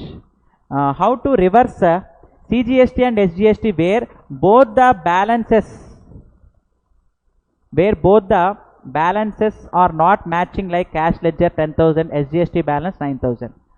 Sir ఇక్కడ మీకు సరిపోవట్లేదు అంటే డిఫరెన్స్ క్యాష్ లెడ్జర్ ద్వారా డిస్పోజ్ చేయడమే తప్ప ఇంకా వేరే ఆప్షన్ అనేది లేదు.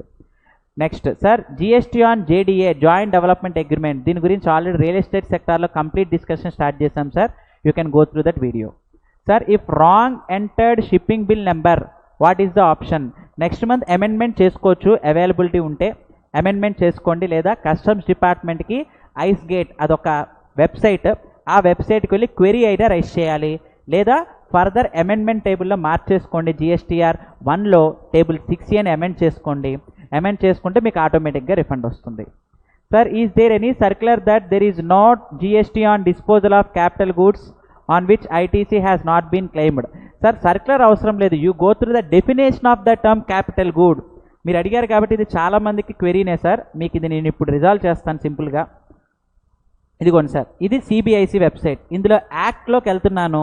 ఈ యాక్ట్లో నేను ఏం చేస్తున్నాను అంటే సిజిఎస్టీ యాక్ట్ అని ఉంది చూడండి సార్, సిజిఎస్టీ యాక్ట్ అని టైప్ చేశాను. ఇంకా యాక్ట్లో ఉన్నది యాజ్ ఇట్ ఈస్ ఇంటర్ప్రిటేషన్గా మనం చేయాల్సింది. ఈ సిజిఎస్టీ యాక్ట్ ఇప్పుడు మీకు పీడిఎఫ్లో ఓపెన్ అయింది. ఈ ఓపెన్ అయిన దాంట్లో నవ్ ఐఎమ్ గోయింగ్ టు, ఇదిగోండి సార్, సెక్షన్ 2 సబ్సెక్షన్ 19, ఇదిగోండి definition of the term capital good. Capital గూడ్ని సేల్ చేసినప్పుడు జిఎస్టీ కట్టాలని స్పెసిఫై చేశారు. క్యాపిటల్ గూడ్ అంటే ఏంటి meaning? Which is capitalized in the books మాత్రమే కాదు, క్లెయిమింగ్ ఐటీసీ క్లెయిమ్ చేస్తేనే దాన్ని క్యాపిటల్ గూడ్ అంటారు.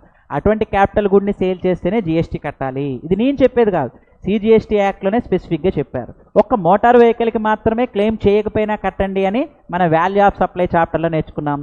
For all other capital goods liability arises only when ITC has been taken. Circular ఏం లేదు సార్, యాక్టే మీకు ఇక్కడ నేను రెఫరెన్స్ ఇచ్చాను. Okay next sir, with in the same year which option is better? Modification, ఎప్పుడైనా సరే మోడిఫికేషనే బెటర్ సార్, అమెండ్మెంటే మీరు అడాప్ట్ చేసుకోవాలి. అమెండ్ కుదరకపోతే డెబిట్ నోట్ ఆర్ క్రెడిట్ నోట్కి వెళ్ళచ్చు. Can we use balance of product for tax payment of other product? Yes, ఎప్పుడైనా credit లెజర్లో balance ఉన్నప్పుడు అదర్ ప్రొడక్ట్స్కి కావాలంటే యూజ్ చేయొచ్చు. అలా కుదరకపోతే మీరు ఇక్కడ రిఫండ్కి రండి అంటూ డిఫరెంట్ ఆప్షన్స్ మీకు స్పెసిఫై చేసుకుంటూ వచ్చాను. నెక్స్ట్, సో చాలామంది అప్రిషియేషన్స్ ఇచ్చారు sir, thank you very much for your appreciations. Next, inverted duty structure. One of our client engaged in jewellery business and recently they paid 20 lakhs as IGST 18% for imports regarding get back of exemption. Can I get it under the scheme? Yes, తెచ్చుకోవచ్చు sir. మీకు outward supply మీద 3% కాబట్టి jewellery scheme, మీరు inward supplies మీద కట్టిన 18%, అది imports అయినా సరే you can claim it as refund. ఈ concept you can follow, no issue. Next, company own a vehicle to transport the goods for other companies goods also. What is the tax rate applicable for providing such services? Vehicles మీద ఏమని చెప్పన్నారంటే ITC claim చేస్తే they have specified 18%. ITC ఏమి claim చేయకపోతే 12% specify చేశారు ITC claim చేస్తే, ITC claim చేయకపోతే 5%. Simple concept. Next, if the amount of refund exceeds 2 lakhs, CA or CMA is required to sign it. ప్రాక్టీసింగా నాన్ ప్రాక్టీసింగా? Only practising chartered accountant, ఎంప్లాయ్మెంట్లో ఉన్న వాళ్ళు లేదు, ప్రాక్టీసింగ్ చార్టెడ్ అకౌంటెంటే సైన్ చేయాలి. Next, purchase from farmers and exports cotton yard, purchase from spinning mills, can be get refund? Yes sir, వస్తుంది. ఈ కేసులో కూడా మీరు రిఫండ్ క్లెయిమ్ చేయొచ్చు. ఎక్స్పోర్ట్స్కి you are eligible to claim refund even it is a 0 rated.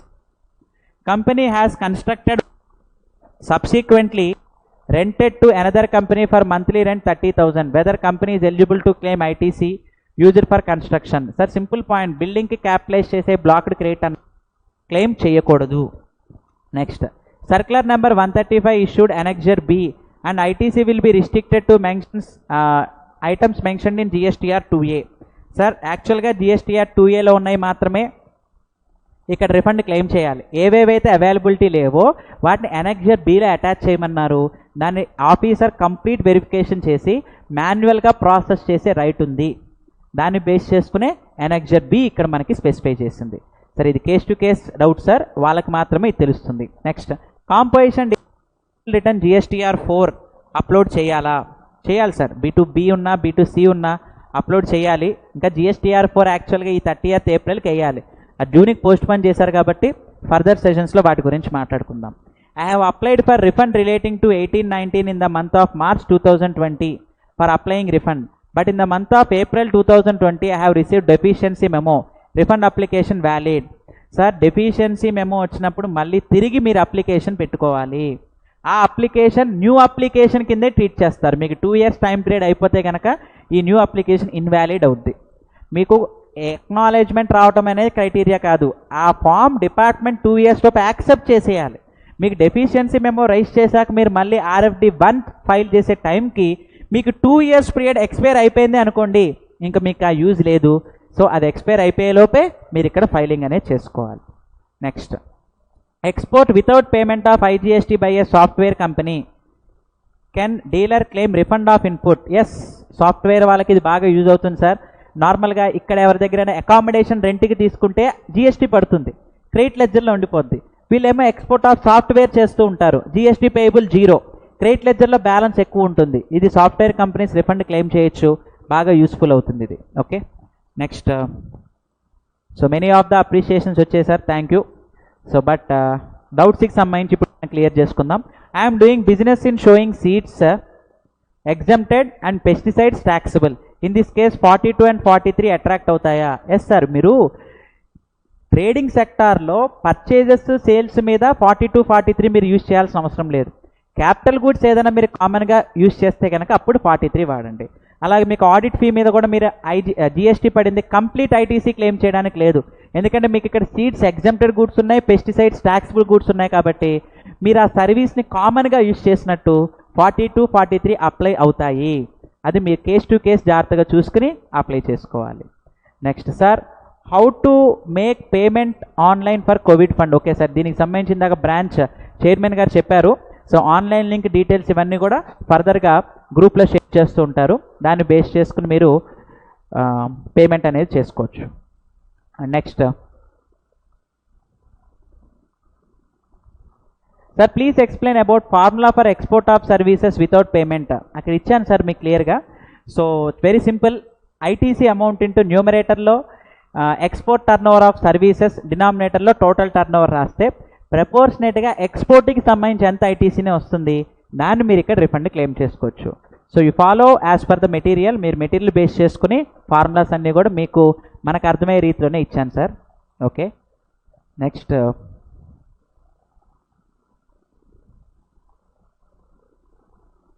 Sir, in 17-18 and 18-19 up to February input was claimed less in 3B, please clarify. Sir 17-18 మీరు తక్కువ claim చేసిన టైం అయిపోయింది సార్, 18-19 కూడా అయిపోయింది. మీరు 19-20లో ఈ సెప్టెంబర్ లోపు మిస్ అయింది క్లెయిమ్ చేయండి, ఇంకా తప్ప వేరే ఆప్షన్ అనేది మీకు ఇక్కడ లేదు.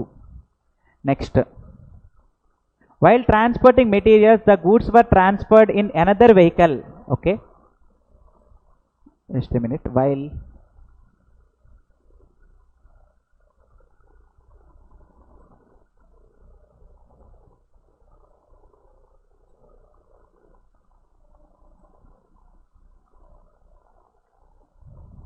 okay, while transporting the materials they were transferred in another vehicle, how it will be continued. Continued అంటే ఈ వేబుల్ కాన్సెప్ట్లో అప్డేట్ వెహికల్ చెప్పాను సార్, దాన్ని బేస్ చేసుకుని మీరు ఇక్కడ కంటిన్యూ చేసుకోవాలి. Sir, can GTA use his e waybill for transport of cotton bales, cotton corporation of India use చేసుకోవచ్చు, but e waybill అనేది రైజ్ చేయాలి. నెక్స్ట్ తర్వాత sir, how to submit returns 1 CMP8 please give outline. అది daily monthly బేసిస్లో అందరూ చేసేదే sir. So కాబట్టి దానికి సంబంధించి మీకు వేరియస్ వీడియోస్ కూడా అవైలబిలిటీ ఉంటాయి, దాన్ని బట్టి చూడొచ్చు. Next, department people are objecting GTA for using eway bill on behalf of the supplier or recipient. అందుకనే సార్ మన ఈ రిఫరెన్సెస్ సెక్షన్స్ ఇవన్నీ నేర్చుకునేది. డిపార్ట్మెంట్ ఒక్కోసారి తెలియకపోవడం వల్ల అబ్జెక్ట్ చేయొచ్చు. యూ డిస్క్లోజ్ దీస్ ఫ్యాక్ట్స్, ఈ ఫ్యాక్ట్స్, ఈ సెక్షన్, ఈ రూల్స్ కోట్ చేయండి, దాన్ని బట్టి ఇంకా మీకు అబ్జెక్షన్ ఏమీ ఉండదు. ఓకే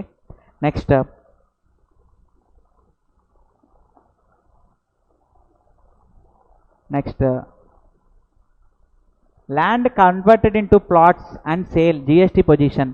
సార్ ల్యాండ్ ప్లాట్స్ కింద కన్వర్ట్ చేసి సేల్ చేస్తే నో జిఎస్టీ, ఎందుకంటే sale of land is not liable. మీరు దానిపైన బిల్డింగ్ కడితేనే ఇక్కడ లైబిలిటీ ఉంటుంది. Land sale is not liable to GST. Okay, చాలామంది కొంతమంది మెయిల్స్ క్వెరీస్ పంపించాను సార్, పంపించారు చాలామంది. సో దానికి సంబంధించి సో రేపు ఎల్లుండిలో మీకు క్వెరీస్ అన్ని రిజాల్వ్ అవుతాయి.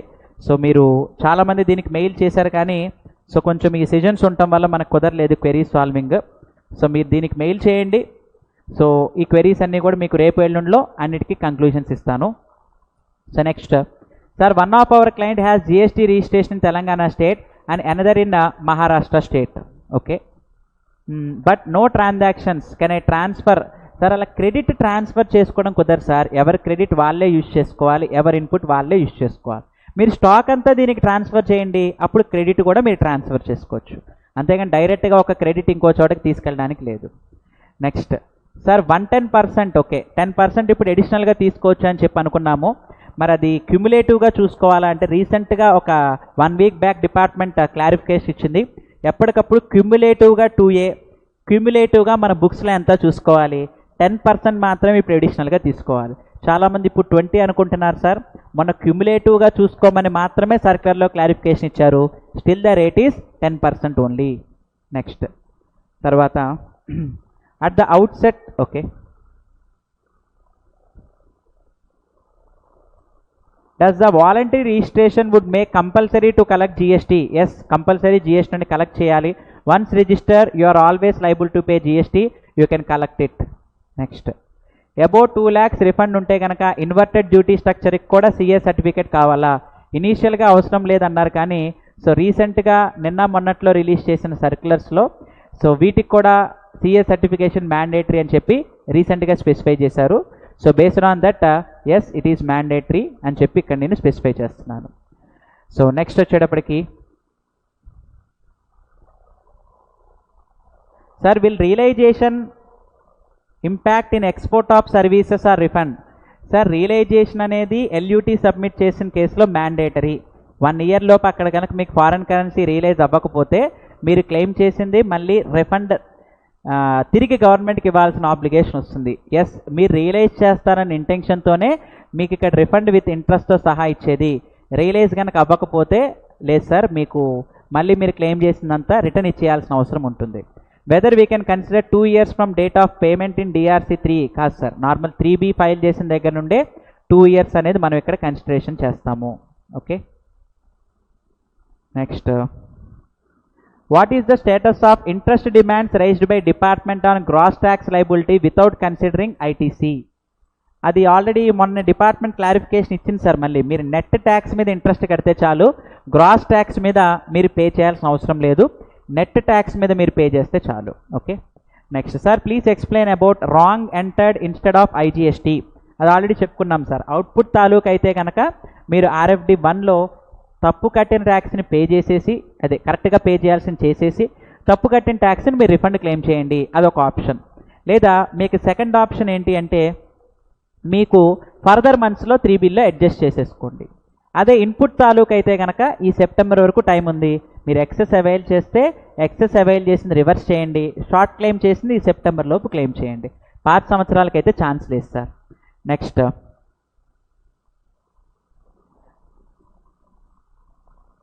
Taxability of target incentives to 2-wheeler Hondas showrooms.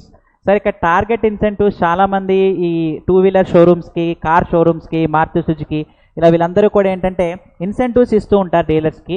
Weather this incentives were liable to GST is the question. For that what I'm going to give you conclusion is, దీనికి సంబంధించి మీకు financial credit note అని చెప్పి కనుక incentive ఇస్తే కట్టక్కర్లేదు. Frankly speaking incentive is one form of benefit given. Benefit కాబట్టి pay చేయాలనే దాని మీనింగ్. బట్ ఇన్ రైటింగ్ మనమేమి ఇన్వాయిస్ రైజ్ చేయట్లేదు వాళ్ళకి. బట్ వాళ్ళు మాత్రం అకౌంట్ కాపీలో ఈ ఇన్సెంటివ్ అనేది పే చేయాల్సిన అమౌంట్లో రెడ్యూస్ చేసుకుంటూ వస్తారు.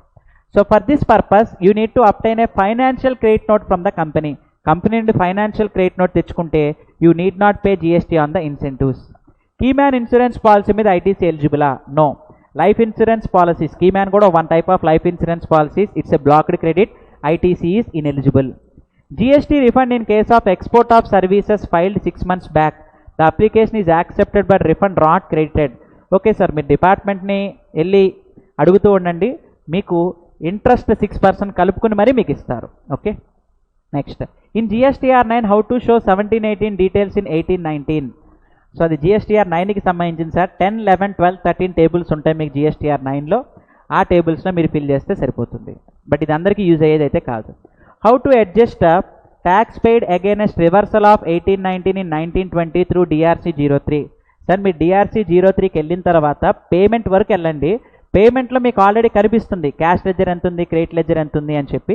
దాన్ని బట్టి you can set off each ఎలిమెంట్ని దాన్ని బేస్ చేసుకుని మీరు ఇక్కడ సెట్ ఆఫ్ చేసుకోవచ్చు. అది ఎలా అంటే ముందు రాంగ్ క్లెయిమ్ చేసింది 3Bలో యాడ్ చేసి క్లెయిమ్ చేసేయండి. చేశాక మీరు DRC 03కి వెళ్ళి రివర్సల్ చేయండి. ఇది ప్రాసెస్. మీరు బిగిన్ చేస్తే ఆటోమేటిక్గా అది మీకు అర్థమవుతుంది. Next input tax my ledger is around 2 lakhs and how I can use this amount. I have no business last 2 months. What the procedure for input tax if business closes. Business close అయినప్పుడు already మీకు చెప్పాను sir, మన దగ్గర stock ఉంటే deemed sale కింద treat చేసి GST కట్టాలి. ఇంకా బ్యాలెన్స్ ఉంటే ల్యాప్సే. బిజినెస్ క్లోజ్ చేసేస్తున్నాం, మా క్రెడిట్ లెడ్జర్ రిఫండ్ ఇవ్వండి అంటే ఇవ్వరు. What we need to do is lapse తప్ప వేరే ఆప్షన్ లేదు. IGST was reported. ఓకే, ఇది ఆల్రెడీ డిస్కస్ చేసింది sir. Next gold incentive given by supplier whether GST attracts. Sir ఏ ఇన్సెంటివ్స్ అయినా సరే మీకు ఫైనాన్షియల్ క్రెడిట్ నోట్ వస్తే అవసరం లేదు. అలా కాకుండా జస్ట్ ఇన్సెంటివ్ అనే కనుక మనకి ఇస్తే జనరల్లీ ఈ ఇన్సెంటివ్ అనేది మన సేల్స్ పుషప్ చేయడానికి ఇచ్చినట్టే. It amounts to indirect consideration given. కస్టమర్కి తక్కువకి సేల్ చేయడానికి ఇండైరెక్ట్ కన్సిడరేషన్ కంపెనీ ఇచ్చినట్టుగా ట్రీట్ చేస్తూ GST కట్టాలి అని చెప్పి స్పెసిఫై చేస్తూ ఉంటారు. అలా కాకుండా మీకు వచ్చిన ఇన్సెంటివ్కి మీరు సప్లయర్ నుండి ఫైనాన్షియల్ క్రెడిట్ నోట్ ఇవ్వమని చెప్పండి. అప్పుడు వాళ్ళకి ఆబ్లిగేషన్ రాదు, మనకు కూడా ఆబ్లిగేషన్ రాదు. అది రాకపోతే కనుక పే చేయాల్సిన అవసరం వచ్చే ఛాన్స్ ఉంది. Sir gold incentive is financial credit note are GST credit note. అదే, అది మీకు ఏమొచ్చింది, మీకు GST క్రెడిట్ నోట్ వస్తే మీరు ITC తగ్గించుకోవాలి. ఫైనాన్షియల్ క్రెడిట్ నోట్ అయితే no problem. Sir please provide direct tax classes also. Okay sir, ఇప్పుడు ప్రజెంట్ మనం ఫోకస్ అంతా ఇండైరెక్ట్ ట్యాక్సేషన్ మీదే డీల్ చేసాము. సో మీ ఛానల్కి సబ్స్క్రైబ్ చేయండి. సో ఆ డీటెయిల్స్ అన్నీ కూడా మీకు ఇచ్చాను. సో లాక్డౌన్ పీరియడ్ ఇప్పుడే మోడీ స్పీచ్ కూడా నడుస్తుంది. సో చాలామంది మోడీ స్పీచ్ ఇటు మన క్లాసెస్ రెండు సైమల్టేనియస్గా ఫాలో అవుతూ ఉన్నారు. సో ఈ subscribe to the channels, we will plan direct tax classes కానీ ఈ GSTR 9-9C సెషన్స్ కానీ విల్ ప్లాన్ ఇట్ ఫర్దర్. అలాగో లాక్డౌన్ పీరియడ్ కూడా ఎక్స్టెన్షన్ అయింది. We will consider the point. So మీరు సబ్స్క్రైబ్ చేయండి, ఆటోమేటిక్గా మీకు ఇన్బాక్స్లోకి ఇవన్నీ కూడా వస్తాయి. మీరు సబ్స్క్రైబ్ చేయడం వల్ల అల్టిమేట్ బెనిఫిట్ మీకే sir. There is no financial benefit involved in this case. So ఇవన్నీ కూడా నాలెడ్జ్ షేరింగ్కి సంబంధించి ఎన్హాన్స్ చేసుకునే క్లాసెసే. There is no financial benefit. But మీకు సబ్స్క్రైబ్ చేయడం వల్ల అప్డేట్స్ మేము ఈజీగా చెప్పడానికి ఈజీగా ఉంటుంది. సో కాబట్టి you subscribe to the channels so that you can get the updates. Okay, so next వచ్చేటప్పటికి while transfer of fixed assets on which ITC is not taken from one branch to another branch, please explain. Okay, one branch to another branch అన్నప్పుడు ITC amount నేను చెప్పినట్టుగా ఈ branch నుండి ఆ GST నెంబర్కి transfer చేయాలి. మీరు ట్రాన్స్ఫర్ చేయకపోతే మాత్రం మళ్ళీ రాంగ్ అవుతుంది. ఒక బ్రాంచ్లో రివర్స్ చేసేసి అంటే పే చేసి అదర్ బ్రాంచ్లో ITC మీరు ఇక్కడ అవైల్ చేసుకోవాలి. అది ప్రాసెస్. ఓకే, నెక్స్ట్ చాలామంది లాక్డౌన్ సెషన్లో 3B ఎక్స్టెండ్ అయింది కదా, ఆ ఎక్స్టెన్షన్కి సంబంధించి స్క్రీన్ షాట్స్ అడుగుతున్నారు. ఇదిగోండి sir, here I'm presenting you lockdown పీరియడ్లో 3B ఎక్స్టెన్షన్ అయిన దాని గురించి. ఇదిగోండి సార్, ఇక్కడ 3 కేటగిరీస్ కింద డివైడ్ చేస్తున్నారు. ఇక్కడ వచ్చేటప్పటికి tax payers having aggregate turnover up to 1.5 crores 1.5 crores turnover వాళ్ళ వరకు ఒక రకంగా స్పెసిఫై చేశారు ఇక్కడ. ఇదిగోండి సార్, ఇక్కడ డ్యూ డేట్స్ ఉన్నాయి. You can take a screen shot. ఇవి ఒక్కొక్కటి చెప్పినా కొంచెం కన్ఫ్యూజింగ్గా ఉంటుంది కాబట్టి ఇక్కడ నేను ఇచ్చినట్టుగా మీరు ఫాలో అయిపోండి. You can take a screen shot, లేదా ఈ వీడియో మీకు అవైలబిలిటీ ఉంటూనే ఉంటుంది. So turn over up to 5 crores 1.5 crores వాళ్ళ వరకు ఇది ఇప్పుడు డ్యూ డేట్స్. ఫిబ్రవరి నుండి మే వరకు ఎక్స్టెన్షన్స్ జరిగాయి. విత్ ఇంట్రెస్టా వితౌట్ ఇంట్రెస్టా కంప్లీట్గా ఈ చార్ట్లో మీకు ప్రజెంటేషన్ చేశాను. ఇది అప్ టు 1.5 crores వాళ్ళకి. అదే ఒకవేళ 1.5 to 5 crores మధ్యలో ఉంటే ఈ చార్ట్ సార్. 1.5 to 5 crores మధ్యలో వాళ్ళు ఈ చార్ట్ ఫాలో అవ్వండి. మీరు స్క్రీన్ షాట్ అయినా తీసుకోవచ్చు, లేదా మళ్ళీ ఈ వీడియో అయినా మీరు చూడొచ్చు. జస్ట్ పాజ్ నొక్కితే కనుక మీరు మళ్ళీ ఈ వీడియో చూసేటప్పుడు మీకు ఇది క్లియర్గా కనిపిస్తుంది. ఇక్కడ మీకు డ్యూ డేట్ని ఇప్పుడు మీరు కంపేర్ చేయాల్సిన పాయింట్ని రెండింటిని ఇచ్చాను. లాక్డౌన్ టైంలో ఇది చాలామంది కన్ఫ్యూజన్గా ఉంది, ఎప్పుడు ఫైల్ చేయాలి ఏంటి అనేది. 3 categories sir, below 1.5 crores, 1.5 to 5 and above 5 crores. Above 5 crores వాళ్ళకి మాత్రం 9% ఇంట్రెస్ట్ ఉంది సార్. ఇది 26th June తర్వాత ఫైల్ చేస్తే 26th June వరకు ఎక్స్టెన్షన్ ఇచ్చారు. ఆఫ్టర్ 24th June తర్వాత వీళ్ళు ఇంట్రెస్ట్తో సహా పే చేయాలి అని చెప్పి ఇక్కడ మనకి స్పెసిఫై చేశారు. Next sir, in GSTR 3B, taxable value wrongly mentioned as 1 lakh instead of 10 lakhs. How to rectify it? Okay. Next month మీరు ఆ 9 lakhs యాడ్ చేసేయండి సార్, సరిపోతుంది. So no issue. మళ్ళీ 3B అమెండ్మెంట్ అంటే రివైజ్ రిట్ అనే concept లేదు కాబట్టి మీరు 1 lakh చూపించారు, దాన్ని 10 lakhs చేయాలి, నెక్స్ట్ మంత్ 9 lakhs కలిపేసేయండి, సరిపోతుంది. Next sir, when tax is payable as per GSTR 9 can be adjusted against credit ledger. 9 file చేయక ముందు క్రెడిట్ లెడ్జర్ వాడదు సార్. 9 ఫైల్ చేశాక మాత్రం త్రూ క్యాష్ లెడ్జర్ ద్వారానే పేమెంట్ చేయాలి. 9Cలో మేము కోట్ చేసిన పాయింట్స్ కూడా త్రూ క్యాష్ లెడ్జర్ ద్వారానే పేమెంట్ చేయాలి. Sir, when there is in horse రేసెస్కి సంబంధించి వచ్చేప్పటికి కంప్లీట్ గ్యాంబ్లింగ్కి సంబంధించింది sir, where GST is liable at the rate 18%. So from whose end basic maintenance cost గురించి అడుగుతున్నారు ఇక్కడ. సో ఈ basic maintenance cost reverse charge mechanism ఏం లేదు సార్. ఇది ఎవరైతే రిసీవ్ చేసుకుంటున్నారో ఆ రిసీవ్ చేసుకునే పర్సన్ ఈ 18% జిఎస్టీ అనేది దాని మీద పే చేయాలి. Sir, registration can be cancel if my turnover falls subsequent years. Yes, ఇప్పుడు ఈ ఇయర్లో టర్న్ ఓవర్ అబోవ్ 40 lakhs ఉంది, రిజిస్ట్రేషన్ ఉంది. నెక్స్ట్ ఇయర్లో నా ఎస్టిమేషన్ బిలో 40 lakhs ఉంటుందని, yes you can cancel your registration. మళ్ళీ దాటితే అప్పుడు మళ్ళీ అప్లై చేసుకుని అప్పటి నుండి పే చేసుకోవచ్చు. ఓకే, సో కాబట్టి మనకు అవసరం లేకపోతే we can cancel the registration also. So ఇది sir, by this we have completed all the queries. So day 1 charging section నుండి మన డిస్కషన్ స్టార్ట్ చేసాం సార్. సో అప్పటి నుండి ఈ డే 14 వరకు కూడా కంప్లీట్ మీరు వ్యూవర్స్ పెరిగే కొద్దీ మాకు చెప్పాలనే ఇంట్రెస్ట్ కూడా ఇంకా పెరుగుతుంది. సో పాస్ట్ 14 days గురించి అందరూ చాలా బాగా కాన్సన్ట్రేట్ చేశారు. నెంబర్ ఆఫ్ వ్యూస్ కూడా ఈచ్ వీడియో దాదాపుగా 10,000 వ్యూస్ వరకు వెళ్ళిపోతుంది. నార్మల్గా మనం చెప్పేటప్పుడు ఏంటంటే ఒక 100 మెంబర్స్కో 200 మెంబర్స్కో సెమినార్ చెప్పగలం. ఇలా ఎక్కువ మందికి రీచ్ అవ్వాలంటే ఈ యూట్యూబ్ ఛానల్ అనేది బాగా యూస్ఫుల్ అయింది. సో నెంబర్ ఆఫ్ పర్సన్స్కి బేసిక్ లెవెల్ నాలెడ్జ్ ఫోకస్ చేసుకుందాం అనే ఇంటెన్షన్తో so Vijayawada branch of SIRC of ICI వాళ్ళు అడిగారు. So once again I thank Vijayawada branch of SIRC of ICI, so chairman GSR garu and అలాగే సో టెక్నికల్గా కానీ అలాగే ఈ మోడల్ ఎలా ప్లాన్ చేయాలి ఏంటి అని చెప్పి నిట్టా రవికిషోర్ గారు కానీ సో చాలా హెల్ప్ చేశారు. సో దీనికి సంబంధించి ఇద్దరికి కూడా thanks. And managing committee members అందరూ కూడా సో దీన్ని సపోర్ట్ చేయబట్టే ఈ 14 days సెషన్ అనేది మనం సక్సెస్ఫుల్గా కంప్లీట్ చేసుకున్నాము. అండ్ ఈ వీడియోస్ మీకు ఈ ఛానల్లో అవైలబిలిటీ ఉంటూ ఉంటాయి సార్. మీకు ఎప్పుడు డౌట్స్ వచ్చినా సరే మీరు ఇక్కడ రిఫర్ చేయొచ్చు. మరి ఆఫ్టర్ కంప్లీషన్ ఆఫ్ సెషన్స్ ఇంకేమన్నా మనకి డౌట్స్ వస్తే అవి ఎలా క్లారిఫై చేసుకోవాలి ఏంటి అనే దాని గురించి so everyday about the speaker దాంట్లో మెయిల్ ఐడీస్ ఇచ్చాము. ఇక్కడ క్వెరీస్కి contact Vijayawada branch mail details ఇచ్చాము. దాన్ని బట్టి మీరు క్వెరీస్ మెయిల్ చేస్తే షార్ట్ క్వెరీస్ అయితే త్రూ మెయిల్ మనం రెస్పాండ్ అవ్వచ్చు. లేదు క్వెరీస్ కనుక కొంచెం ఎన్హాన్స్ అయ్యి ఫ్యాక్ట్స్ ఎక్కువ ఉంటే కనుక సో పర్సనల్ కన్సల్టేషన్ ఏంటి అనేది ఇప్పుడు దాన్ని బట్టి మనం ఆలోచించవచ్చు. సో ప్రజెంట్ ఈ సెషన్స్ అన్నీ కూడా మెంబర్స్ని, అకౌంటెంట్స్ని, స్టూడెంట్స్ని సో అలాగే ఏంటంటే న్యూ కమర్స్, న్యూ అకౌంటెంట్స్ని, జిఎస్టీ ప్రాక్టీషనర్ కోర్స్ రాసే వాళ్ళకి అందరికీ యూస్ఫుల్ అయ్యే సెషన్స్. నేను అందరికీ యూజ్ అయ్యే విధంగా ఈ మెటీరియల్ అనేది ఫ్రేమ్ చేసుకుని డే టు డే ఈ సెషన్స్ అన్నీ కూడా తీసుకున్నాము. సో చాలామంది సిఏ, ఐపీసీసీకి ఫైనల్కి కూడా యూజ్ అవుతుందా అంటున్నారు. Yes, from exam point of view also you can use this. But complete sessions అనేది ఇక్కడ అవ్వలేదు సార్. ఐపీసీసీ లెవెల్కి ఇది సరిపోతుంది. బట్ ఫైనల్ లెవెల్ వాళ్ళకి వచ్చేటప్పటికి ఏంటంటే ఇంకా అడిషనల్గా అసెస్మెంట్ ప్రొసీజర్స్ కూడా ఉంటాయి. మెయిన్ ప్రాక్టికల్గా కూడా ఇంకా అసెస్మెంట్ ప్రొసీజర్స్ కూడా ఉంటూ ఉంటాయి సార్. మనమంతా కూడా ఈ 14 days సెషన్స్లో సెల్ఫ్ అసెస్మెంట్ మీదే ఎక్కువ ఫోకస్ చేసుకున్నాము. అది ఎలా అసెస్ చేయాలి ఏంటి అన్న నాలెడ్జ్ బేస్ చేసుకుని సెషన్స్ కంటిన్యూ చేస్తాము. బట్ ఇక్కడతో జిఎస్టీ యాక్ట్ కంప్లీట్ అయినట్టు కాదు సార్. దీన్ని బేస్ చేసుకుని మీరు ఇంకా రెఫరెన్సెస్ చూసుకోవచ్చు. ఇలా డే టు డే మీకు మెటీరియల్ ఇక్కడ పెట్టడం జరుగుతుంది. ఇవి మనం ఏవైతే ఎక్స్ప్లెయిన్ చేస్తున్నామో వాటికి సంబంధించిన మెటీరియల్ మీకు ఇచ్చాను. ఇంకా మీకు కంప్లీట్ మెటీరియల్ కావాలన్నా బట్ కలర్ మెటీరియల్ అయినా బ్లాక్ అండ్ వైట్ మెటీరియల్ అయినా సో కాంటాక్ట్ డీటెయిల్స్ అన్నీ కూడా మీకు అబౌట్ ద స్పీకర్ అన్న దాంట్లో మీకు కాంటాక్ట్ డీటెయిల్స్ ఇచ్చాను. You can approach. సో దాన్ని బేస్ చేసుకొని మీకు అటెండ్ అవ్వచ్చు. చాలామంది ఫర్దర్ బ్యాచ్ డీటెయిల్స్ ఎప్పుడు ఉంటాయి ఏంటి అని చెప్పి అడుగుతున్నారు. ఓకే, సో దానికి సంబంధించి అక్కడ మెయిల్ ఐడీస్ అవి ఇచ్చాను సార్. మీకు ఏంటా మీకు ఆ క్వెరీ అనేది మీరు పోస్ట్ చేస్తే దానికి సంబంధించి రెక్టిఫికేషన్ ఇస్తాను. సో ఈ 14 days మన సెషన్ నడవటానికి సో వ్యూయర్స్ అందరూ కూడా చాలా బాగా సపోర్ట్ చేశారు సార్. నాకు చాలా అప్రిషియేషన్స్ వచ్చాయి త్రూ మెయిల్ నుండి కానీ ఈ లైవ్ చాట్లో కానీ చాలా అప్రిషియేషన్స్ వచ్చాయి.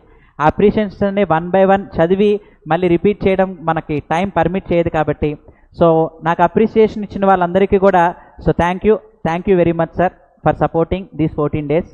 సో చాలా మంచి రెస్పాన్స్ అనేది మనకు వచ్చింది. ఈ రెస్పాన్స్ బేస్ చేసుకుని ఫ్యూచర్లో కూడా Vijayawada branch of SARC of ICAI వాళ్ళు ఇలాంటి ప్రోగ్రామ్సే మన నాలెడ్జ్ డెవలప్ చేసుకోవడానికి ఇంకా కండక్ట్ చేస్తూనే ఉంటారు. సో కాబట్టి ఈ సెషన్ ఇంత సక్సెస్ఫుల్గా గ్రాంట్ చేసిన వ్యూయర్స్ అందరికీ మళ్ళీ thank you sir. Thank you for your support. So by this we are going to conclude our sessions. So నేను చెప్పిన ఇన్స్ట్రక్షన్స్ తగ్గట్టుగా ఇంకా ఫర్దర్ ఏమైనా క్వెరీస్ ఉన్న మెయిల్స్ పంపించండి, దాన్ని బట్టి రెస్పాన్స్ ఇస్తాం. So thank you sir. Thank you very much. Once again I thank Vijayawada branch of SARC of ICAI for the support. Thank you for all the managing committee members. So ఈ COVID-19 సిచ్యువేషన్ని అందరూ కూడా face చేస్తూ ఇవాళ prime minister చెప్పిన speech base చేసుకుని కూడా lockdown ఇంకొన్నాళ్ళు continue అవుతుంది. సో కాబట్టి అందరూ చెప్పే మాటే నేను చెప్తున్నాను, stay home, stay safe. So అందరూ కూడా చాలా జాగ్రత్తగా ఇక్కడ చెప్పే గవర్నమెంట్ ఇచ్చే మెజర్స్ ఫాలో అవ్వండి. సో ఈ లాక్డౌన్ పీరియడ్ కంప్లీట్ అయిపోయిన తర్వాత మళ్ళీ మన బిజినెస్లు కానీ ప్రొఫెషన్స్ కానీ కంటిన్యూ అవ్వాలి అని చెప్పి ఆశిస్తూ so stay home, stay safe. Thank you very much.